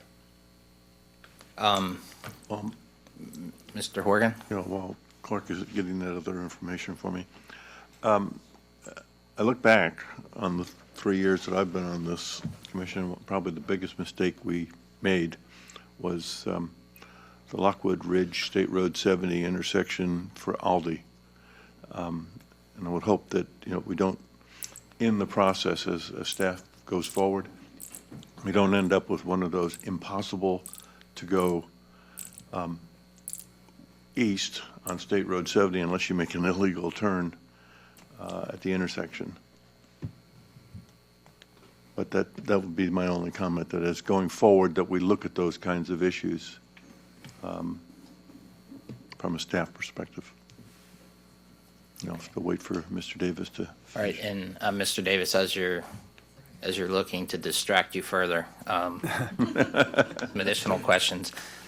We have a GDP that shows things on this plan that there's a little more detail on the southern entrance, but the entrance off of 60 is very generic. It just says a proposed two-way access.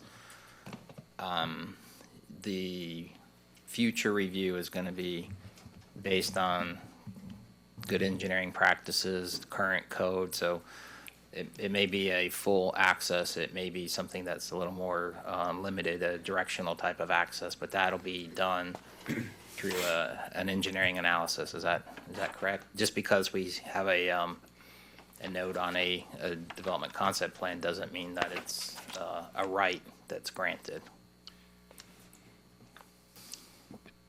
Given where they're located, the Factory Shops Boulevard is a private road, so they should be able to negotiate an access to that location, but it will have to be designed consistent with, accepted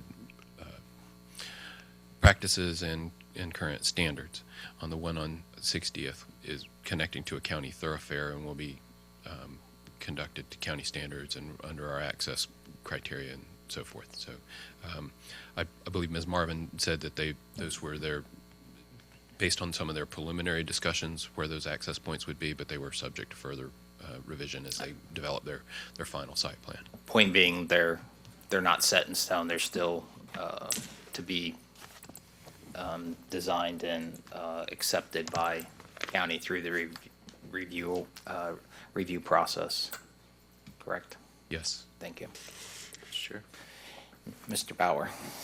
Maybe this is a question for the applicant, but I'm curious as to why towards the west end of the property, why there's no connection to the outlet mall. It would seem to me that that would make sense, other than, I guess, property rights or what have you. So if that's an applicant question, I'll wait to hear from the applicant. I'm sure in rebuttal, they'll Yeah, be I'm willing sure to clarify that's that. better addressed. Yeah, I just don't know if that was discussed with the applicant by staff. I think. All right, thank you. Any others questions? Mr. Rhodes? Mr. Clark, again, this is just a quizzitive administrative question. When you're doing the analysis, and you talked about the traffic analysis, of course, if you're doing the analysis and you mentioned improvements to 75, 60 Mendoza, all of these type of things are in the mill, but they're not funded, when the analysis takes place, are they considered as being part of the correction, even though it's not funded? Only those improvements that exist or under construction or funded in the first 2 years of the county's capital improvement program are considered in place for purposes of Okay. conducting an analysis. Thank you. Okay. All right. Again, any other questions for staff? Mr. Davis, we'll circle back to you when you find that information. We're going to go ahead and go to the applicant's rebuttal if the commission has no additional questions. So.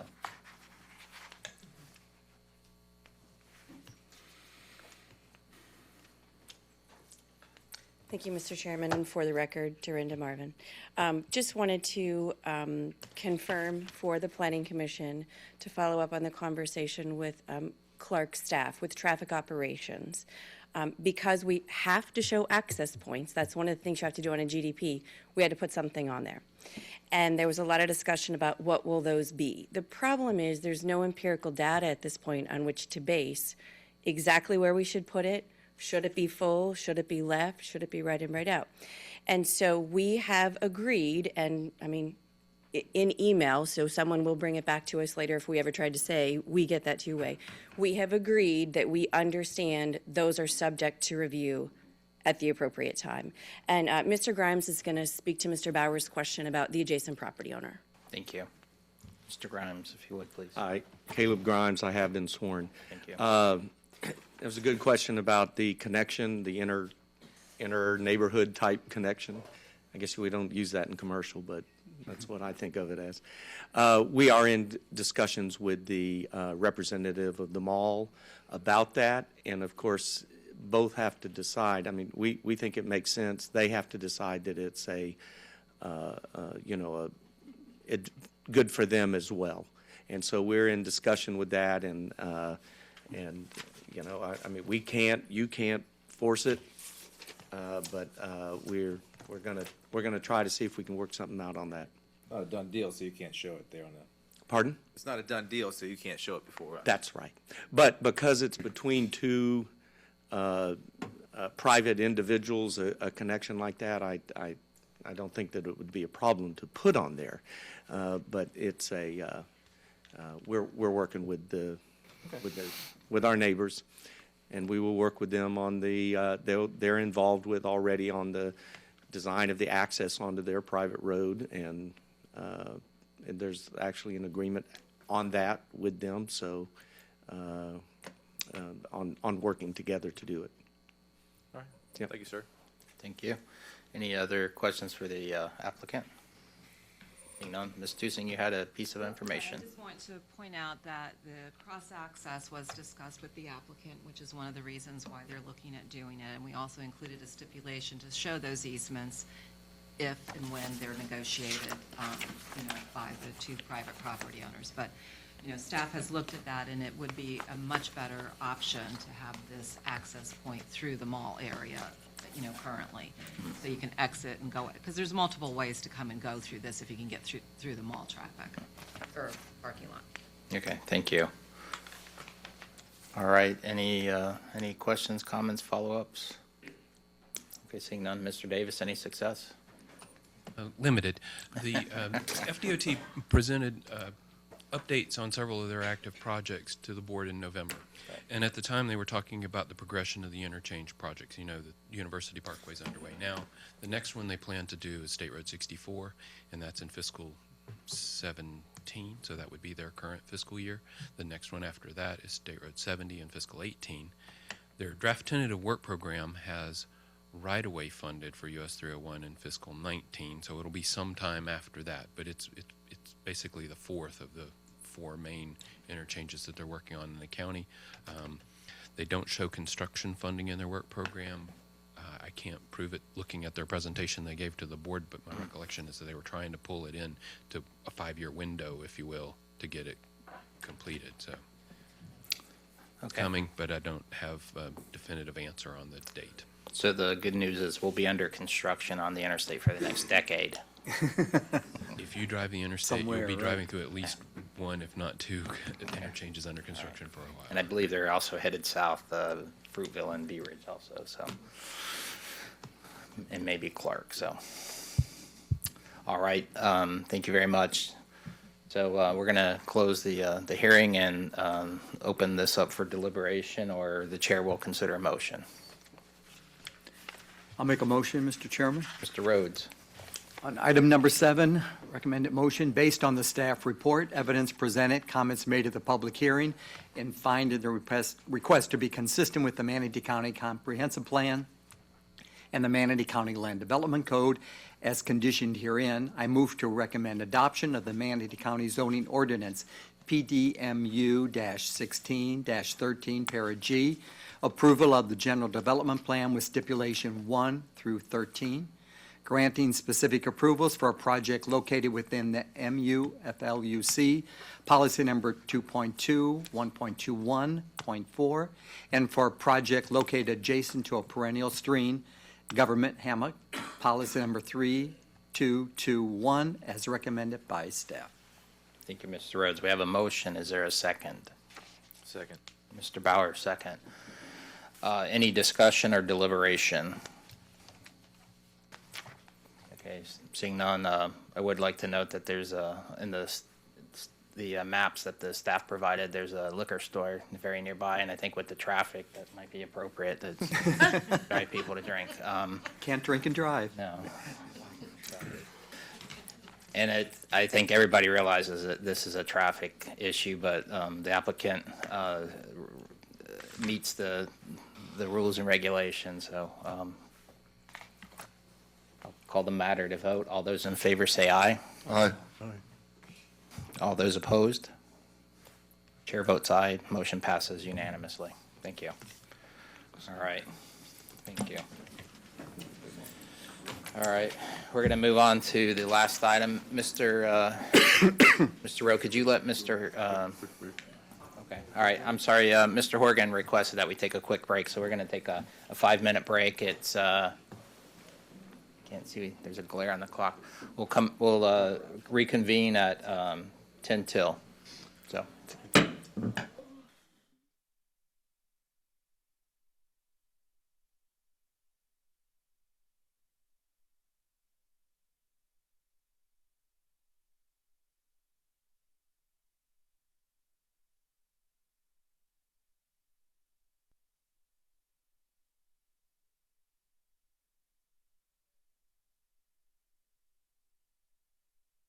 Ms. Knapp, if you would, please read item number 8 into the record, please.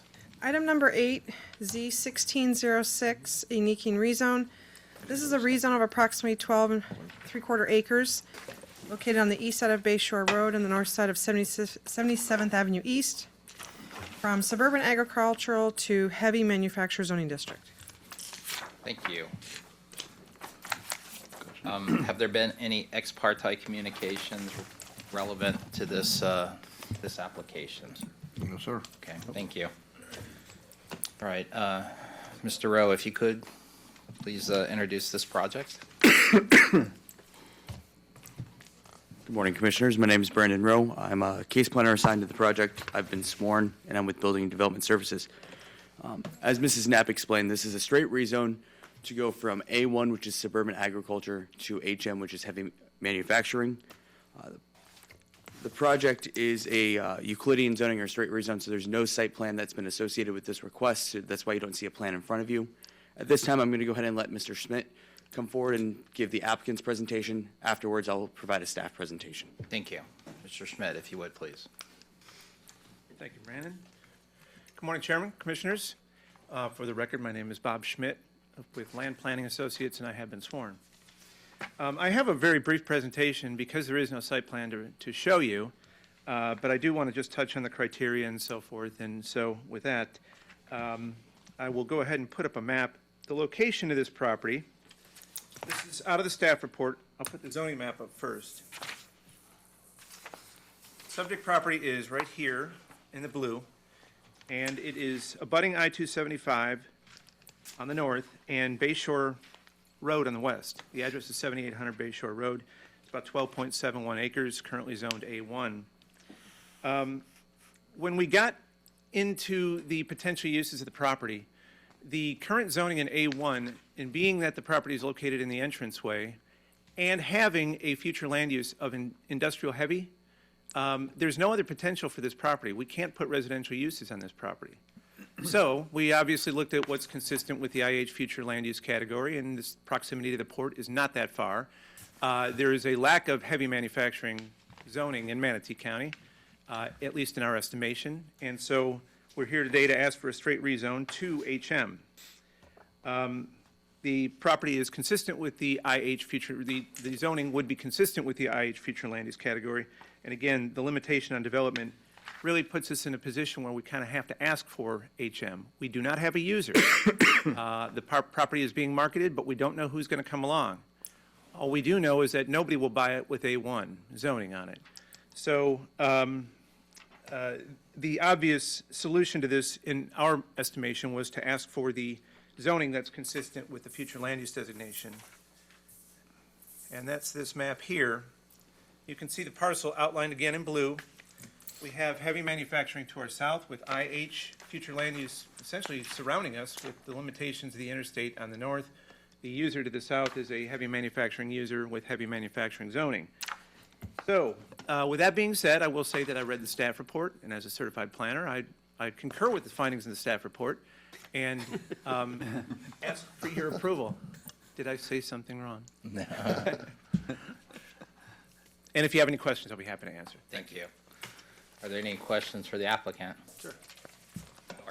Sir, have you read some of the public comments? Yes, I did read the public comment. So I'm sure we'll hear from some, but what's your initial reaction to the public comments? I will be happy to discuss that with them if they'd like to talk in the hall. I wasn't sure who it was, but I think I have a feeling now. But Mr. Enneking, I don't know if Mr. Enneking has reached out. I believe that the public comment will come from a neighbor, and I will certainly encourage that to happen. And the difficulty is that we can't really limit the uses because you can't do that in a straight zoning category. However, we are bound by the restrictions of the HM zoning district and the entranceway criteria, which is identified in the staff report and pretty substantial in terms of design, and that deviation cannot happen without coming back to the commission and asking for plan development zoning. Mr. Chair. Mr. Ron. I'm looking at an aerial from the staff report. What's being done on the property right now? It looks kind of desolate. It looks kind of like there's some, maybe a structure on there and a bunch of other stuff. And what's going on with the property right now? I believe at one time it was being used for agricultural purposes, but right now I don't believe it's being used for anything. Okay.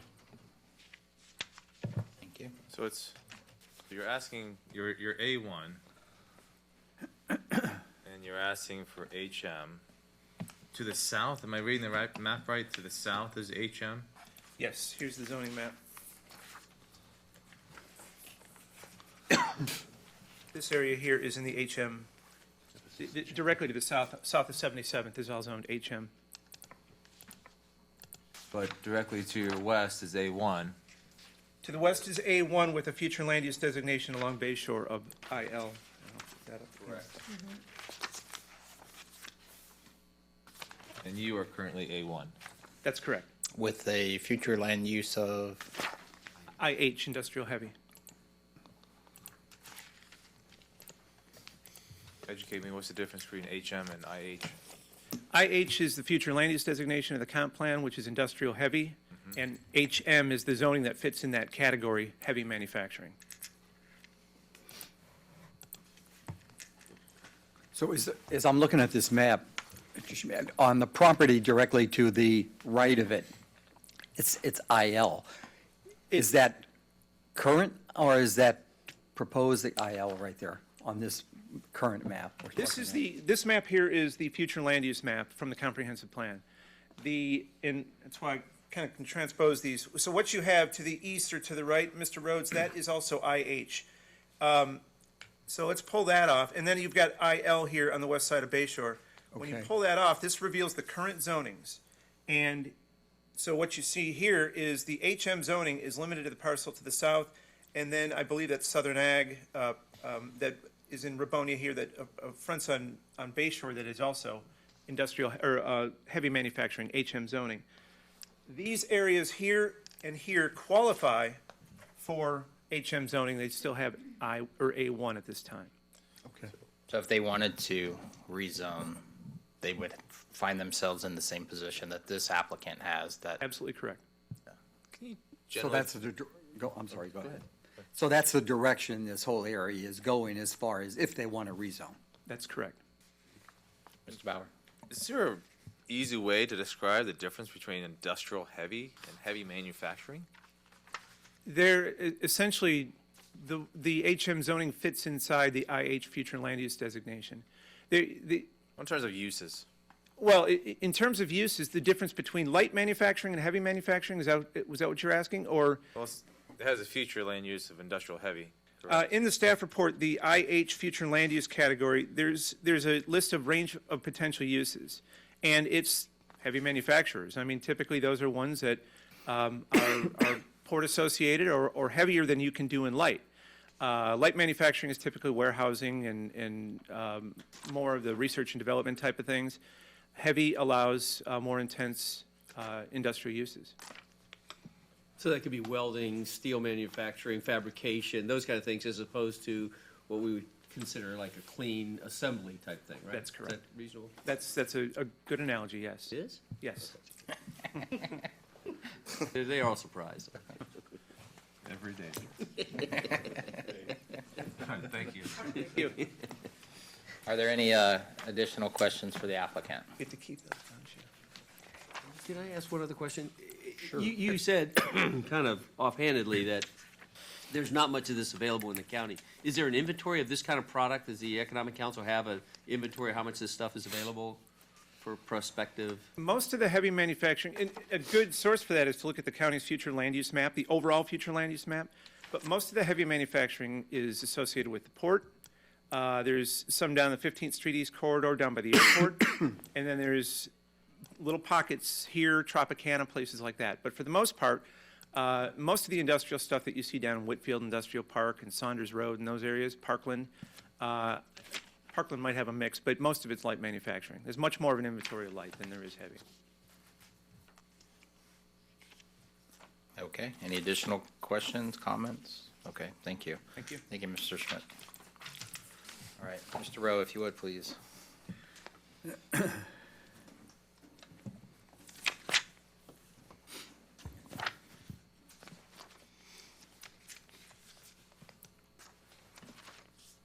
All right, I'm just gonna wait for the PowerPoint to come up. There we go. Mr. Smith did a very good job elaborating on the request from the applicant's perspective. I'm gonna go through as a straight rezone. There's not the intricate details that we have with the site plan, like I said. There's a few points that I'll make as I get to some of the maps that you've seen already, just to attempt to provide a little bit more clarification of the differences between the future land use and the zoning. Again, the request is to rezone approximately 12.7 acres from the A1, which is agricultural suburban, to HM, which is heavy manufacturing. You can see in the site that there are a diverse set of uses in the area. This orange outline parcel down here, that's Southern Ag Insecticides. That's a heavy manufacturing industrial site as well. There's a mixture of residential and vacant properties to the east and west of the subject site. This is the site again. The application for development included that the current use is agriculture/vacant. The reality is that the agricultural use, as you can see from the aerial, looks as though it's no longer being carried out. So the applicants come forward with the request. Zoning in the area, you have the A1 suburban, which is suburban agriculture, and the entranceway for this subject property. To the south, you have HM. To the southwest, you have LM. And then further east, you have the PDEZ, which is the Plan Development Encouragement Zone. That tends to have more industrial and heavier commercial type uses as well, that tailors towards trying to encourage production. For your future land use, you can see that the subject property, I'm going to just go back real quick. You can see to the south there's the HM zoning, and there's a lot of A1 surrounding the subject property. That's the current use, the current zoning district of this area. When you go more into the future land use, which is the intent of the future of that area, the long-term goals of this part of the community, you can see there's a large swath of IH that includes this parcel, as well as the HM that's existing to the south. The smaller parcels located east and southeast from this site are also in the HM. A number of these parcels could be used currently as residential because they were existing prior to the future land use coming into effect.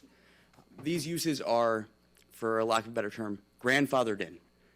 When you look at IH today or industrial land uses, we prohibit residential uses because there is that conflict. There's no specific use for this site. However, if it is developed as an industrial site, the recognition of those existing residential uses around will require the mitigation at the site plan stage. That'll be done administratively. It won't come back to the board unless the applicant cannot meet those entranceway requirements, which would require plan development. But the long-term vision is that the residential component in this area would be converting or evolving into a more industrial area. To the north, you have higher density residential and mixed use to the northeast. That kind of integrates and creates a overall community that you have residential, industrial, and commercial interacting with one another. This is also south of the port, so there's that intent of providing access to 275 going into Hillsborough County, exporting production type things. Again, because the site doesn't have a site plan, there's no explicit uses.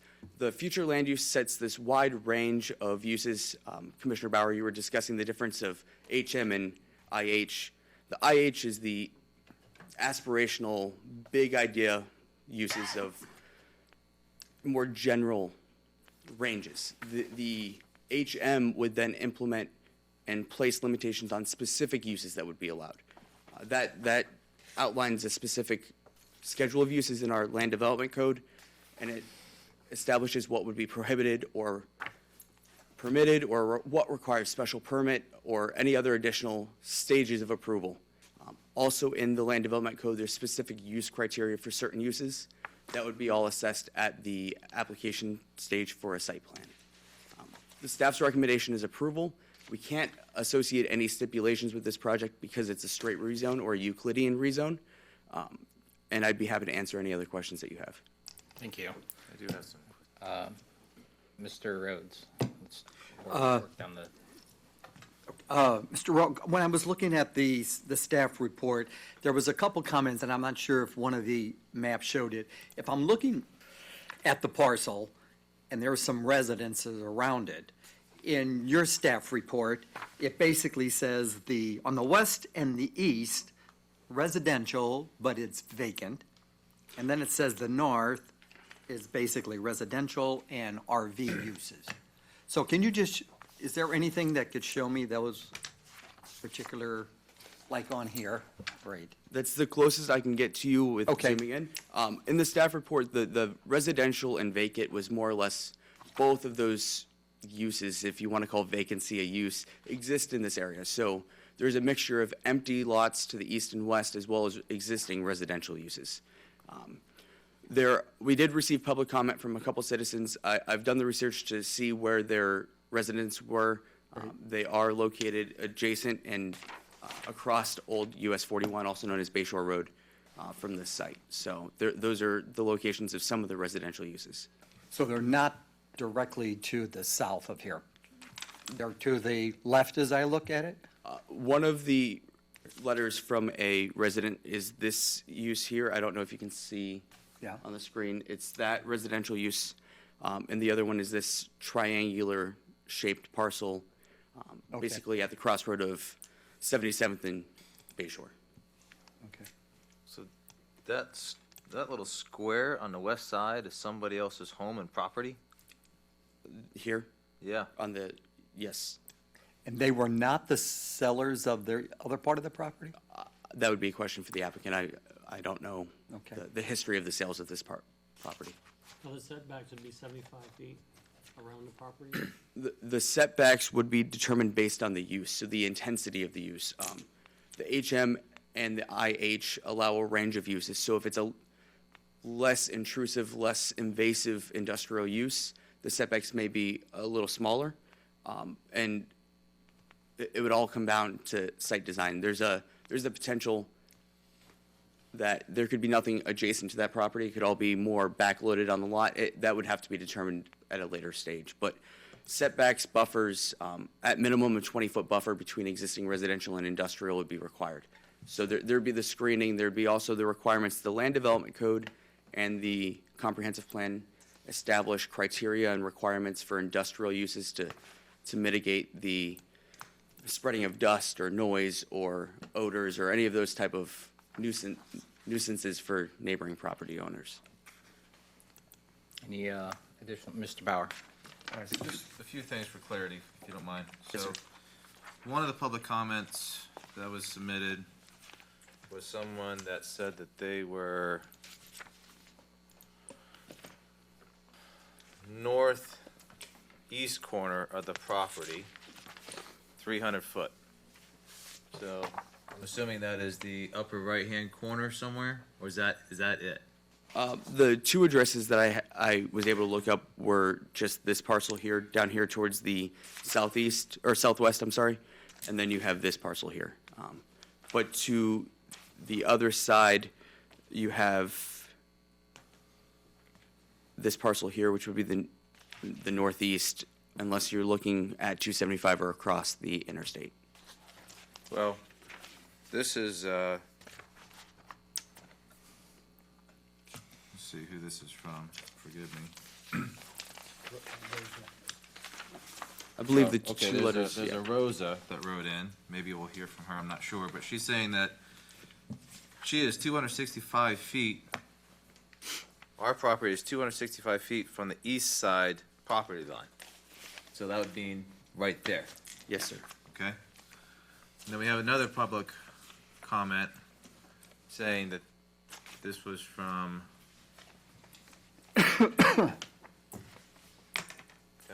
Captain Allagood, who is saying that he is 300 feet northeast corner of my property. Mr. Bauer, we have a speaker card for Mr. Allen. Okay, so we'll hear from him. speak. So, Yes. but my point is, like, right now, this area is zoned, this has a future zoning of, Right now, the current zoning is A1, and the future land use is IH, and going eastward, it's IL, so light industrial and heavy industrial. and the whole purpose of that is because of the transitioning of, from A1 into these scenarios. Correct. Right? Would you agree or disagree that jumping from industrial heavy to heavy manufacturing is quite a big jump in terms of use? I would say that based on the established future land use, the fact that residential is no longer allowed in those locations means that there has to be some sort of change in the use of the property. Which is where I'm kind of going with this. So in these areas where residential is not allowed, but potentially it's going to be rezoned to be allowed in residential units that decide not to sell for whatever reason, they're still going to be there, right? So you're asking us, and the applicant is asking us to rezone this to industrial, heavy manufacturing, which has all kinds of things that comes with it, that we don't know what it's going to be. So if we approve this today, and he comes back and says, I want to do X, Y, Z, and it meets the definition of industrial, of heavy manufacturing, we can't say no, can we? Staff would be reviewing the application at the time, and as long as it's consistent with the Land Development Code and the Comprehensive Plan, it would be a recommendation for approval and approved. That's my point, right? So the answer to my question is no, really. As long as it meets the code of heavy manufacturing, I can't say no. As long as it meets the code and it provides mitigation factors that would ensure compatibility and consistency, the answer would be yes, legally, and you may want to consult with the county attorney for further clarification on that.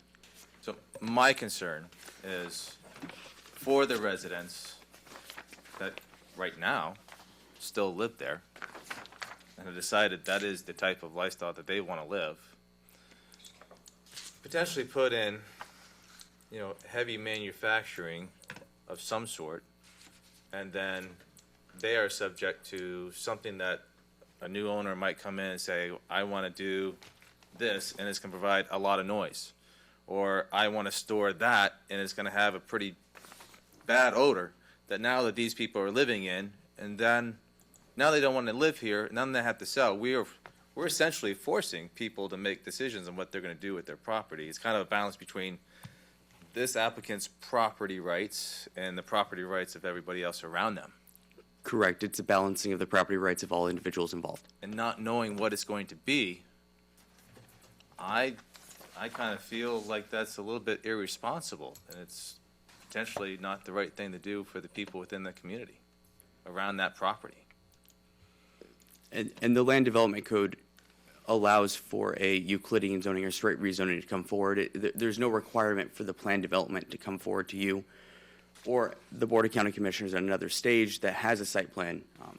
The applicant's following through with their legal right to request a straight rezone. Yeah. And again, when the application comes in for a true use, there is a established set of criteria. I included that in my staff report that they would have to meet.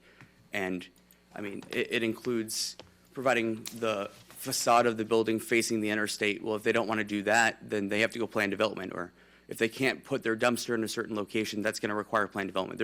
There is a very detailed level of criteria that staff will follow through on to ensure that it meets the requirements of the entranceway, and not just the LDC requirements and the comp plan requirements for the IH or the HM, but also you have environmental regulations, transportation regulations, those sorts of things, screening and buffering. So,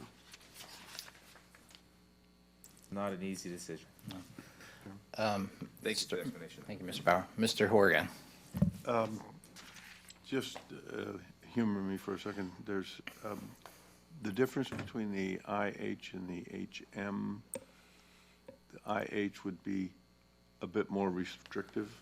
Inversed. So IH is going to be the comprehensive plan, which is more of that aspirational intent of the land. It gives you a general range of uses. I can read that range real quick for you.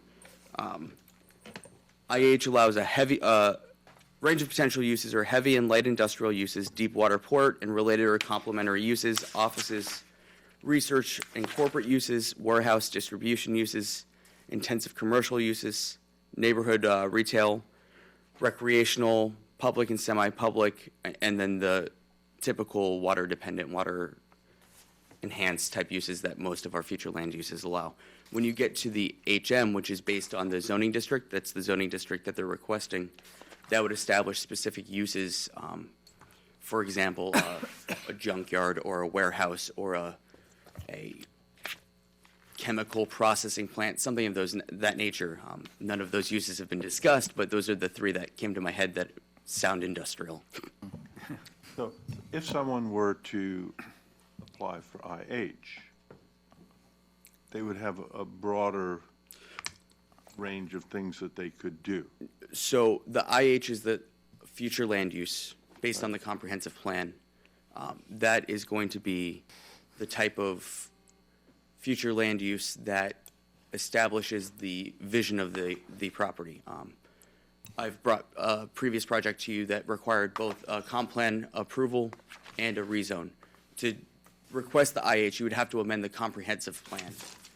And that requires you to provide the analysis that the change in the intended land use for the foreseeable future would not create adverse impacts. It's a different process that requires state review as well. So to request IH, that's a different process. That's the, For clarification, it's already IH. We're not discussing changing IH. It's IH and zoned ag. correct, The application is for IH and going to be zoned HM. HM. Yep. So the IH isn't part of the discussion at this point. If a neighbor who is current, A1 right now, correct? that's the zoning now. It's IH, future land use with the zoning of A1. We're not discussing IH. The IH is isn't part of constant. the discussion. That's the variable that's not changing. That will be the constant throughout, is that the IH will remain. It's the change between A1 and HM. Yeah, it's not a debate, should it be IH or HM? It's a discussion, is it ag or HM? Is ag allowed in IH? Ag is a use that would be allowed in IH. Right. But But residential is not. residential is not. And when you look at the uses established in A1, the restriction of not allowing residential in IH really places limitations on the A1 potential. Right. So we have a property that has a current use that isn't compliant with the zoning, meaning residential, with some neighbors, not this property specifically, but within that IH. Correct. If there are residential uses within the IH, they are okay because they existed, they Grandfathered predated us, in, but right, they are right. not, they are technically not an allowed use in the IH. Right. Yes. So if they, at some point, if somebody had a small lot and they wanted to do something and they're within the IH, they would have to, again, go through the same consideration that this property owner is and have a very narrow set of uses. Correct. So, and to kind of backpedal a little bit, not backpedal, but kind of look back in time, the IH designation was probably something that was assigned to this property by Manatee County at some point. Correct. So when the comprehensive plan was established and the future land use map was established, the county, and this was far before, maybe even before I was born, to be honest. I'll rub that in. There was outreach to the community. There was notices. I am aware that they definitely noticed property owners of what was happening, but the county would have assigned based on a long-term partnership of seeing what the vision of certain areas are. An assumption is that the location and proximity of the port may have played a role in that, but that's an assumption on my part. And the interstate, I'm sure, played a part in that. So I think, the debate here is, we have a current land use that we're not considering changing. It's not being proposed, but the zoning that's being proposed is consistent with the future land use. Yes, sir. And in staff's interpretation and analysis, more consistent than the existing zoning. Okay, all right. Mr. Thank you. Chair? Yes, Ms. Knapp. For the record, Nicole Knapp, and I have been sworn. Brandon rattled off a couple uses just off the top of his head that would be permitted in the HM. I believe you said junkyard? Yes. Okay, that's not actually a permitted use. I just want the record to show that's a special permit. So they would be very limited and restricted to what's either permitted, which is noted as a P, or AP, which is administrative permit, if the zoning is approved.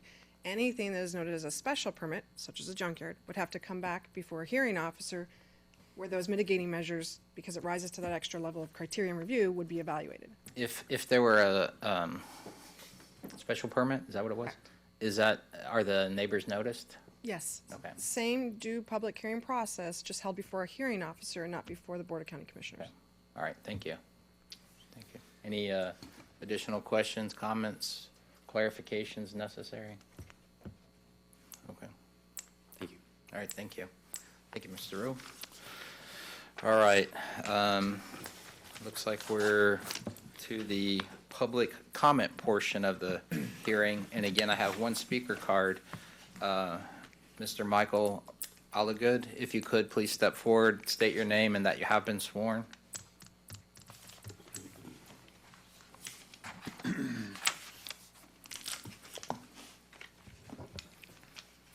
name is Michael Alligood. I have been sworn. You mentioned a couple of emails. My email is in there. The one from Captain Alligood is my brother. A little misconstrued. I think what he was saying was this property is northeast of his property. He's not northeast of it. You have an email from me, my brother, from some others. I got the update on the agenda today. I saw 2 in there, but I know of 2 other emails that were forwarded to me that you've not received yet, probably. Along with my email, though, I would just like to address the board this morning. To the Manatee County Planning Commission. Excuse me, let me get my eyes on it. This letter is being written to you to express mine and my family's concern about a rezone issue that will most definitely affect my home and neighborhood. At issue is the application designated as Z1606 Any King rezone, a request filed by William and Heidi Any King to rezone from A1, which is suburban agriculture, to the HM, heavy manufacturing zoning district, location known on Bayshore Road. Let it be known that I am a lifelong resident of our small rural community. I represent 6 generations from this community of my family here, and I'm overwhelmed that a request such as this would even be considered for this property. With the help of Mr. Rowe, and from the definition obtained from Manatee County Government, Building and Development Services are as follows. This comes in with your industrial heavy. Shall mean an establishment whose principal purpose is the mechanical or chemical transformation of materials or substances, including the bulk storage of raw materials, and which process may emit noise, vibration, dust, odor, or pollutants. Activities include animal product processing facility, manufacturing, assembly, and fabrication of items, including large-scale or specialized industrial operations, fireworks, sparklers, processing and compounding of semi-finished products from raw material in bulk form to be used in an industrial operation. I hope that you as a board and as an individual citizen would understand the possibility of who knows what kind of industrial nightmare we could face in our tranquil rural community if you recommend that this rezone be compatible with the surrounding properties. In very recent years, the Manatee County Planning Commission, the Manatee County Board, please allow me to finish this just a little. Go ahead, sir. The Manatee County Board of County Commissioners, along with Port Manatee and the Manatee County Port Authority, developed what is known as an EZ, or encouragement zone. And I apologize, in my email I called it an enterprise zone, but it is encouragement zone. This concept of this zoning was created to help alleviate issues such as the ones we are faced with here today, simply to ensure that we don't have heavy industry in and around residential communities, such as the one I reside in. This encouragement zone district is within a few short miles of the property in question. It does not make sense to disrupt our community with such a burden when there's countless hundreds or even thousands of acres of land available just to hop, skip, and jump away. Land that is already primed and basically ready for this use. If this change of land use is allowed, would it come under the heading of the term spot zoning? I'm most concerned because my house and property is absolutely surrounded by 3 sides by this tract of land. That was that little thing that somebody questioned, and thank you for seeing that. I wonder who among you would embrace or enjoy the possibility of something like this moving right next to you. I wonder if the applicants would like for their home front and their serene neighborhood to be bombarded with such a possibility as this. Are we to expect manufacturing processes that would most likely emit unheard of noises and vibrations from machinery, the stench of unseemly odors and unhealthy dusts blowing on our neighboring homes, not to mention unknown pollutants cast upon our already fragile environment? For instance, There's Frog Creek, a pristine, natural Florida waterway, which flows meandering through parts of the Terracea Preserve State Park, whose border is mere yards away from this site, flowing toward protective mangroves and open bay waters. I and others have canvassed many of the surrounding households and communities and have been garnering signatures on a petition that declares opposition to having this parcel rezoned for the types of businesses that would and could end up being located on this particular acreage. To date, the number of signatures that I have on this petition totals in excess of 190 people from the community that agree to oppose this rezone. I'm here today to appeal to the decision makers to truly do what is in the best interest of all the constituents that will be impacted by this decision. I therefore humbly but strongly request that the application in question be denied and that we, the citizens of our small suburban agricultural community, may continue with the family-friendly, clean, and quiet neighborhood lifestyle that we know and love. I want to thank you for the opportunity to voice the concerns of myself, my friends, my family, neighbors, and all other concerned citizens of Manatee County. God bless you, God bless the peoples of Manatee County, and God bless America. Thank you. Thank you, sir. Sir? I got a couple questions for. Mr. Bauer, yes. Could somebody bring up the map of this? Yeah, I'm sorry, I didn't have a map. That's okay. That's why I'm. You lived here how long, sir? Sir? How long you lived here? I'm 62 years old. Captain Alligood still lives in the house that we were born and raised in. Yes, sir. I live right around the corner, bought into a property. The house that's there, as I stated in my email, was built in 1926. I've lived in it for since 1979, whatever the. Yes, that one right math there, quick. Brandon. Thank you, sir. Yes. Could you do me a favor, please? Sure. Your home is in that block, correct? This little block right here. Yes, sir. So around this property, going counterclockwise, can you help give us an idea of really what's there? Is somebody living there? Is that somebody's home, et cetera? Okay, directly across the street here Yes, sir. is the Companions Memorial Park, which is a pet cemetery. Okay. Captain Alligood lives down off this corner here. This picture doesn't have it. Maybe this one is a little better. All of these blocks here are individual 1-acre home sites with homes on them. Okay. Thank you, Brandon. Thank you. Yeah, all these are residentials. All this is residential. There's a neighbor down this way. What is that directly to the south of the property, sir? That big, all that wooded area is This stuff. block? Yep. That is one of the areas that is right now zoned HM, and there is a welding shop in there, but it is well back into the bushes back in here with a great buffer. That's been there for years and years and years. It was originally the old Garrett Railroad repair shop. Yes, sir. Okay. And may I ask, has anybody spoke to you previously about their plans to change this property to HM around your property? No, sir. Nobody's reached out to you at all? Only through the letter that I got received from the county. And after I got that, I did notice a sign which is absolutely obscured by bushes that talks about the public rezoning.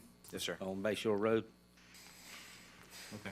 Thank you for your time, sir. Follow, Yes, sir. question. Looking at the same map, on the property that surrounds you, do you know how many people own that property at all? Is it one homeowner that surrounds you, or is it a group of owners on that parcel? Now, are you talking this way, sir? No, directly surrounding your property. Around me? Well, Right. that's the, Mr. Enneking owned and operated a plant nursery there for many years. There was greenhouses on it. He did a fantastic job. I can still consider myself a great neighbor to Bill, and Bill is a great neighbor to me. But this is of grave concern to me and my family and the neighborhood of the possibility of this rezoning. I understand it's been mentioned that this land somewhere back, now I've been in my home since '79. I understand that the land use change was done in 1989. I've been there since 1979. I never recall anything coming about like that, changing that future land use to this industrial heavy. Thank you. Thank you very much. Mr. Rowe, I have a question for you. Thank you. Thank you, sir. Mr. Alligood read a section of county code. Was that the comprehensive plan? The definition that he read was for the HM. I provided either him or Captain Elligood with that, and that is the definition for heavy manufacturing. Okay. So that came from the code, not the comp plan. Okay, good. All right. I just want to make sure that was what we were talking about, not a current entitlement already in place. So, Mr. Chair, if I could expand upon, yes, Ms. Knapp, please, sorry. if you can. And Nicole Knapp, for the record, I have been sworn. To speak to one comment was regarding spot zoning. And by definition, this would not be spot zoning. If I could ask Brandon to put up the zoning map on the doc cam, please. We would determine this to be an extension of the zoning and not a spot zoning. A spot zoning would be when you asked for a zoning district that's pretty much like an island out by itself and not surrounded or contiguous to other zoning that is the identical zoning district.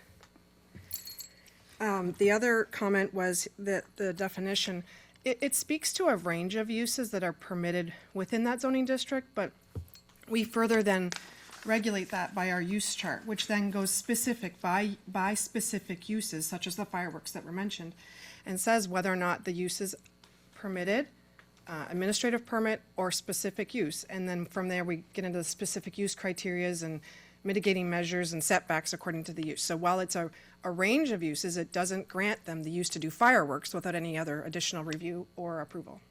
Right. Okay, thank you. So, for instance, if the fireworks have been mentioned, if the setbacks are such that it doesn't even fit on the site, then it'll be rejected because it's inconsistent with the Euclidean requirements that are already in the code. Correct. Or if the hearing officer felt that with the specific use criteria, it wasn't an appropriate use for the surrounding neighborhood, that would be evaluated at that time too. Okay, thank you. Sure. Mr. Bauer? Correct me if I'm wrong, though, but determining appropriate uses is highly, highly left up into interpretation. So it's not uncommon for my opinion of compatibility to be much different than the vast majority of the board. That's a relatively known quantity and factor. So my concern when you say, well, determining what could be or could not be compatible, it's kind of left up to the eye of the beholder, basically who has more ayes than nays. So for a use that's a permitted use or an administrative permit, it's left up to the staff discretion because based off the specific use, it's determined that it's appropriate for that zoning district.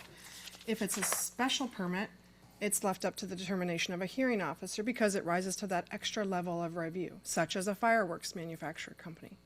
Okay. And Thank you. I'd also like to say that there's a trend in information, if you would. It's already, the future land use has been established, so that's, I think, a standing narrative with regard to the compatibility. That's what whoever, 1989, whenever it was done, that determination was made regarding the character of this area. And a compatibility, I guess if you have a property that has four sides, you have to look at all four sides. Several of these sides are already similar zoning, so it's, it's not a clear process, but there's precedent that the zoning is trending in that way. Mr. Rutledge. Yeah, this is kind of the worst of all decision processes because hopefully we've given you full respect for your opinion, your situation. And I kind of ache for that because I just see the longevity of what they've done. And yet, your comments, they lead me to think, well, but there are things that you're okay with. In other words, you're not being obstinate and say, I don't care, I don't want anything there, because there's been a nursery there and they were a good neighbor. And I kind of argue that if we put a good neighbor there, would you care? And your answer probably would, no, as long as they were a good neighbor like the guy I had before, or the guy that's hidden back in the woods. And so a little bit is to have a strainer on this decision that keeps everybody out, and maybe even a good neighbor, and maybe even a good user, or maybe even the right use in there.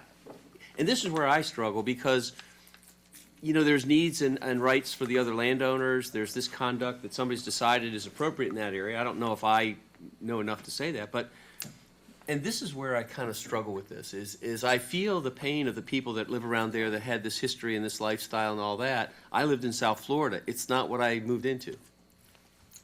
So I moved away. And that's kind of not the greatest thing, but that's what sometimes happens. So I see that these have some of these kind of uses, and I guess if we had a more refined decision at some point, I just struggle with, there doesn't seem any prohibition. In fact, it's leaning that way. We see that there are people there doing those kind of things that are not hideous. It may not be what we want, but they're not hideous. And so I just struggle with our prerogative to say it's not appropriate. Okay, I need to, yeah, I know. We went off on a tangent here, deliberating, and we still have public comment open. So is there anybody else in the audience who wishes? We have our frequent flyers here, so it's pretty much everybody I know in the room. So is there anybody else who wishes to come forward and make a statement? Okay, seeing none, we're going to close public comment. Mr. Rutledge, sorry. This is one of the things where I struggle terribly. I look at it and I feel, I know in my neighborhood, we like what we have. And somebody came in to try and change it, and we didn't like that much, I guess. But it also has these rights for this group and what's going on there currently and what the county, I guess, has voted and approved as far as zoning. And so I guess things just don't stay the same, and that's kind of my struggle with this. Thank you. Mr. Horgan. Thank you for the discussion earlier about IH and HM. Appreciate that. The applicant has said the only thing we can do with this is HM in his presentation. And if I heard you correctly, there are lots of uses you could have besides HM in this location. There could be office buildings, there could be all sorts of stuff. And so HM is not the only alternative that landowner has other than Ag 1. Am I correct? That would be correct. There are other zoning districts that could be applied for. But when you look at the types of uses established in that HM and the range of uses in the IH, for lack of better terms, it's kind of that Goldilocks match of it's the perfect pairing because the intent of both that IH and the HM are the similar uses. But any other deviation from that or any other zoning districts would be a discussion for the applicant. I only analyzed what was requested. I'm just trying to Yes, understand sir. what was said to us and is being said to us, and that is that this isn't the only possibility for that piece of property, HM. There are other options within the IH. Hypothetically, there are other options, but I would have to perform analysis to ensure compatibility. Yes, sir. Thank you. Any other questions, comments? Mr. Chair. Mr. Bauer.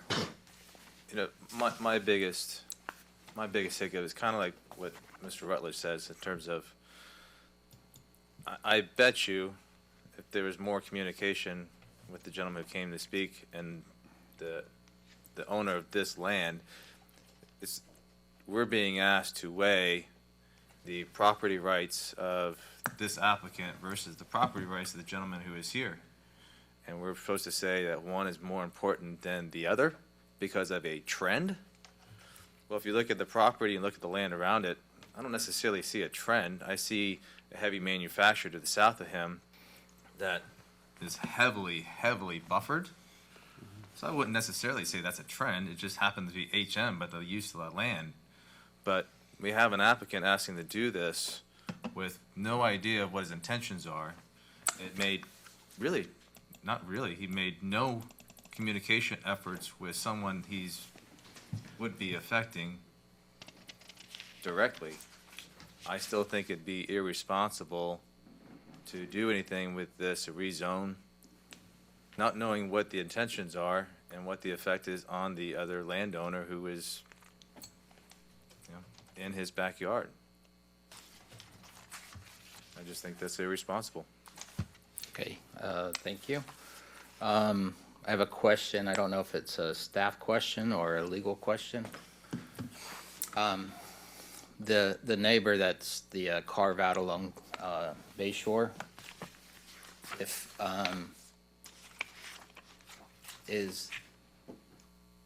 that property were to sell, do they have to rezone to be consistent, or does that grandfathering travel with the property?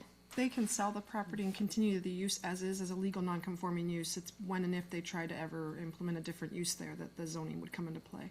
It's the use that triggers the, Right, so if they continue operations as is, they're not changing their use and they're legal non-conforming today. so if it, like a building permit to modify or build a new structure, would that trigger a non-compliant use? No, a small building addition or a remodel to the use there would not. It's if they were to, let's say, demo and propose a different use. Right, because I'm certain that that's probably not been in consideration. This house has been here a long time. It's, as Mr. Alligood said, that they weren't aware that the future land use had changed, so. The simplest threshold would be if they were to ask for, sticking with that building permit concept, ask for an addition to an existing residential use that would increase the density. So add a second unit to make it a duplex type thing. That would be establishing a residential use that wasn't existing at the time when the comp plan was implemented. So as long as that single-family use as is today remains, you can add as many bedrooms as you want, as long as it's not multiple dwelling units type additions. That would be kind of the threshold based on the analysis that was performed for the staff report. Okay, thank you. Mr. Chair, I did want to note that the staff report doesn't really address what the other zone districts are that implement this future lands classification. And basically, if the county turns this rezone application down, it's incumbent on the county to identify what those zone districts are, and perhaps do a county-issued rezone to one of them. Right. Because that entails the most, if this is the most intense zone district, I don't know yet, because the applicant hasn't submitted a plan with specific uses. But that analysis of the zone districts may need to be done before it goes to the board for me to understand the court decisions, how they might apply. And also, the applicant has to have rebuttal yet. You aware of that, Mr. Chairman? I haven't gotten to that part. Okay. Although it sounds like we're deliberating, we haven't got there yet, so. I have one other question. Mr. Horgan. A legal question. This would not be a spot zone because it's adjacent to another HM parcel, correct? Correct. But that HM parcel that's there might be considered a spot zone. I don't know how that came about, if it was one zoning or multiple zoning requests as it grew. I didn't analyze that. And for the record, the LDC doesn't define spot zoning, but that is a common definition in planning practices of what a spot zoning is. So this would be an extension of an existing zoning district and not a common definition of spot zoning. Of a new zoning district. If you were to put HC there, heavy commercial, then in planning world, that by definition would be a spot zoning. All right, thank you. Okay, any additional questions or clarifications needed from staff? If not, we're going to move to the applicant's rebuttal. So, okay, Mr. Schmidt, if you would. Thank you, Mr. Chairman. A couple things. As far as reaching out to the neighbor, that is my client's determination. Mr. Enneking and I did discuss that, and he said that it wasn't necessary. So I can only do, as a consultant, what I can do. So I just want to put that on the record. The spot zoning issue, I concur completely with staff. I don't think this is a spot zoning issue. We have a lot of frontage adjacent to the property in the south that has the same zoning we're asking for. And then the third thing that I wanted to mention is that there is clear criteria for the rezone application, and it's identified in your staff report starts on page 6 at the bottom of the page.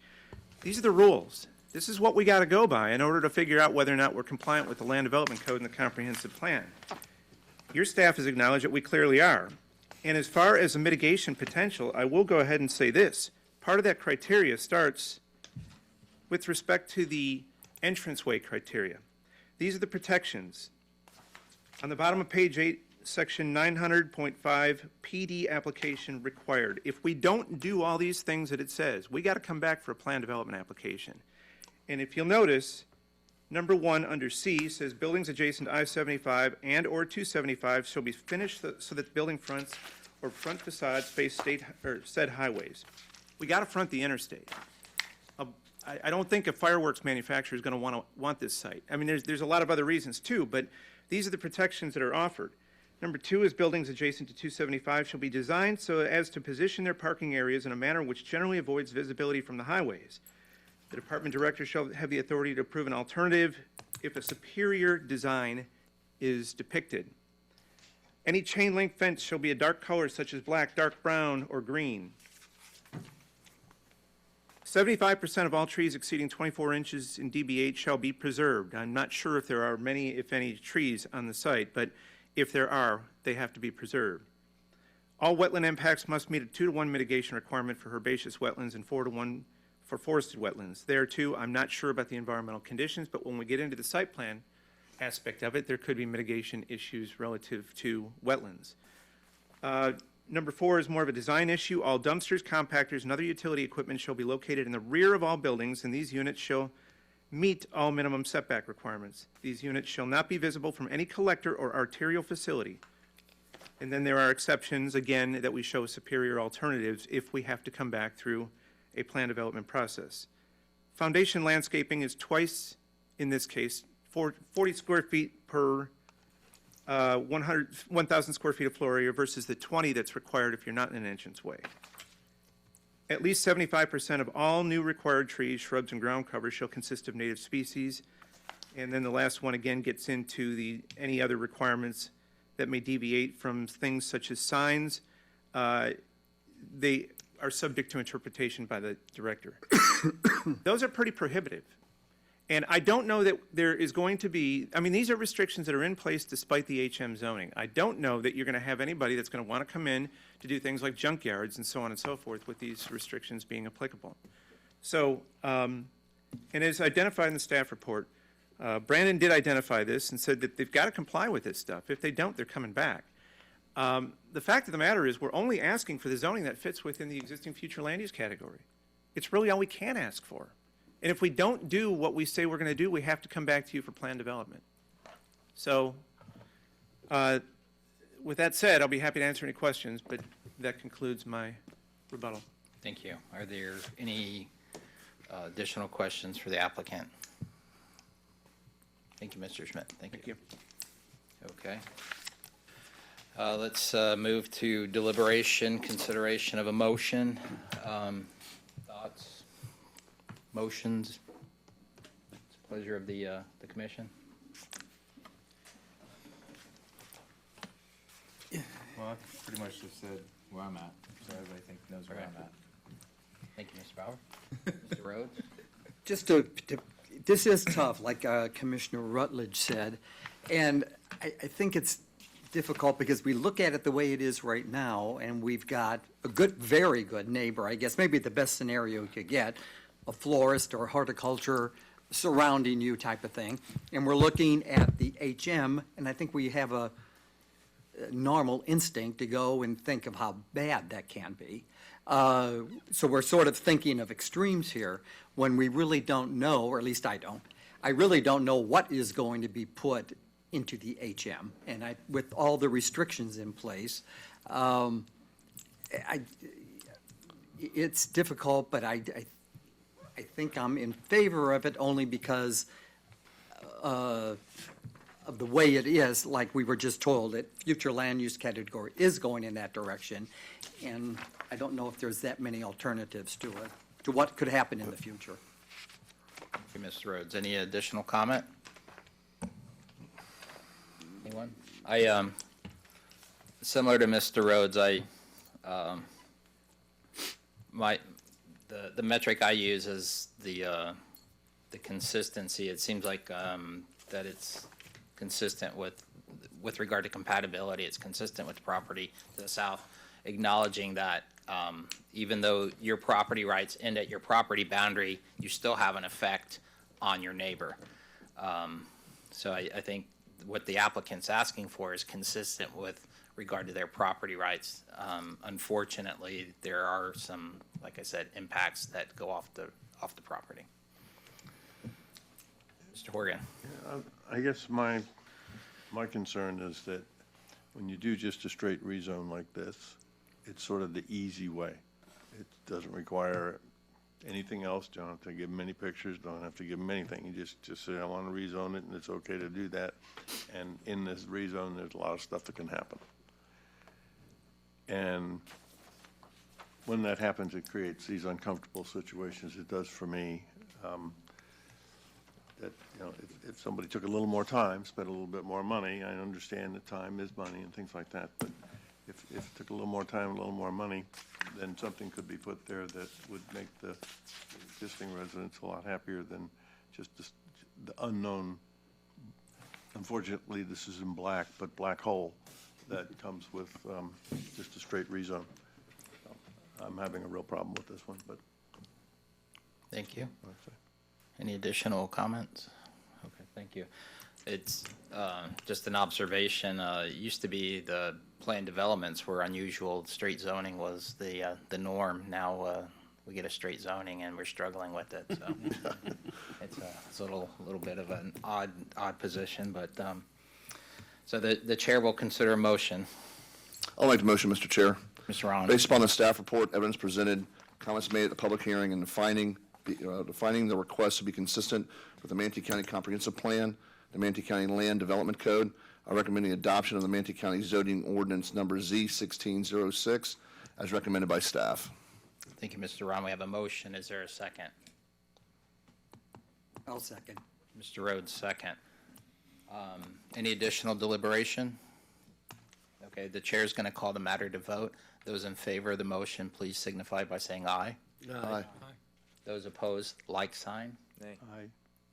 Okay, Mr. Bauer, you've made your statement with regard to your opposition. I believe, Mr. Horgan, you've made your position clear also. So, chair votes aye. It passes 5-2. So that's it. So thank you very much. We have one item remaining: the election of the president. I'm sorry, the officers, Including the president. I'm Karen Osvalino for the clerk's office, and I'll open the floor to the chairman. I'll make a motion based on the performance, so to speak, of the past year of our chairman. I think he's done a great job. And if he's willing to be renominated, I'll once again nominate Mr. Connolly for chair. I'll second. Mr. Rhodes. I think that was a defensive move. I move for unanimous approval. I do accept. So. Mr. Connolly, it's in your hands. You finish the rest of the election of Okay. officers. All right, we're going to open the floor up for nominations of, is it vice chair or first chair? It's first vice chairman. First vice chair. First vice. Are there nominations for first vice chair? I would like to nominate Tim Rhodes. Second. Second, okay. Are there any additional nominations? Okay. So, seeing none, we're going to close it. Mr. Rhodes, congratulations. Thank you, Second vice chair? I guess. Okay. We'll open the nominations for second vice chair open. Nominate Mr. Horgan. Mr. Horgan? Okay, thank you. Any additional nominations? Anyone? Okay, seeing none, we're going to close that. Congratulations, Mr. Horgan. What do we have now, like secretary? Third vice. How about Sorry? visiting chair? Third vice. Okay, we're going to open the nominations for third vice chair. Mr. Rutledge. Mr. Rutledge. Yes. Okay. Any additional nominations? Okay. Thank you very much. Congratulations, Mr. Rutledge. We'll close those nominations. I think that means we can't fly in the same airplane. Is that what it means? What? So you'd Does that have mean to you have to go, show you'd up have to go, on time? you'd have to go. That's all right. Like, the Speaker of the House becomes president? Yeah. Are there any, Designated survivor. Yeah. are there any other matters to bring before the commission? If not, we'll call this meeting adjourned. Thank you.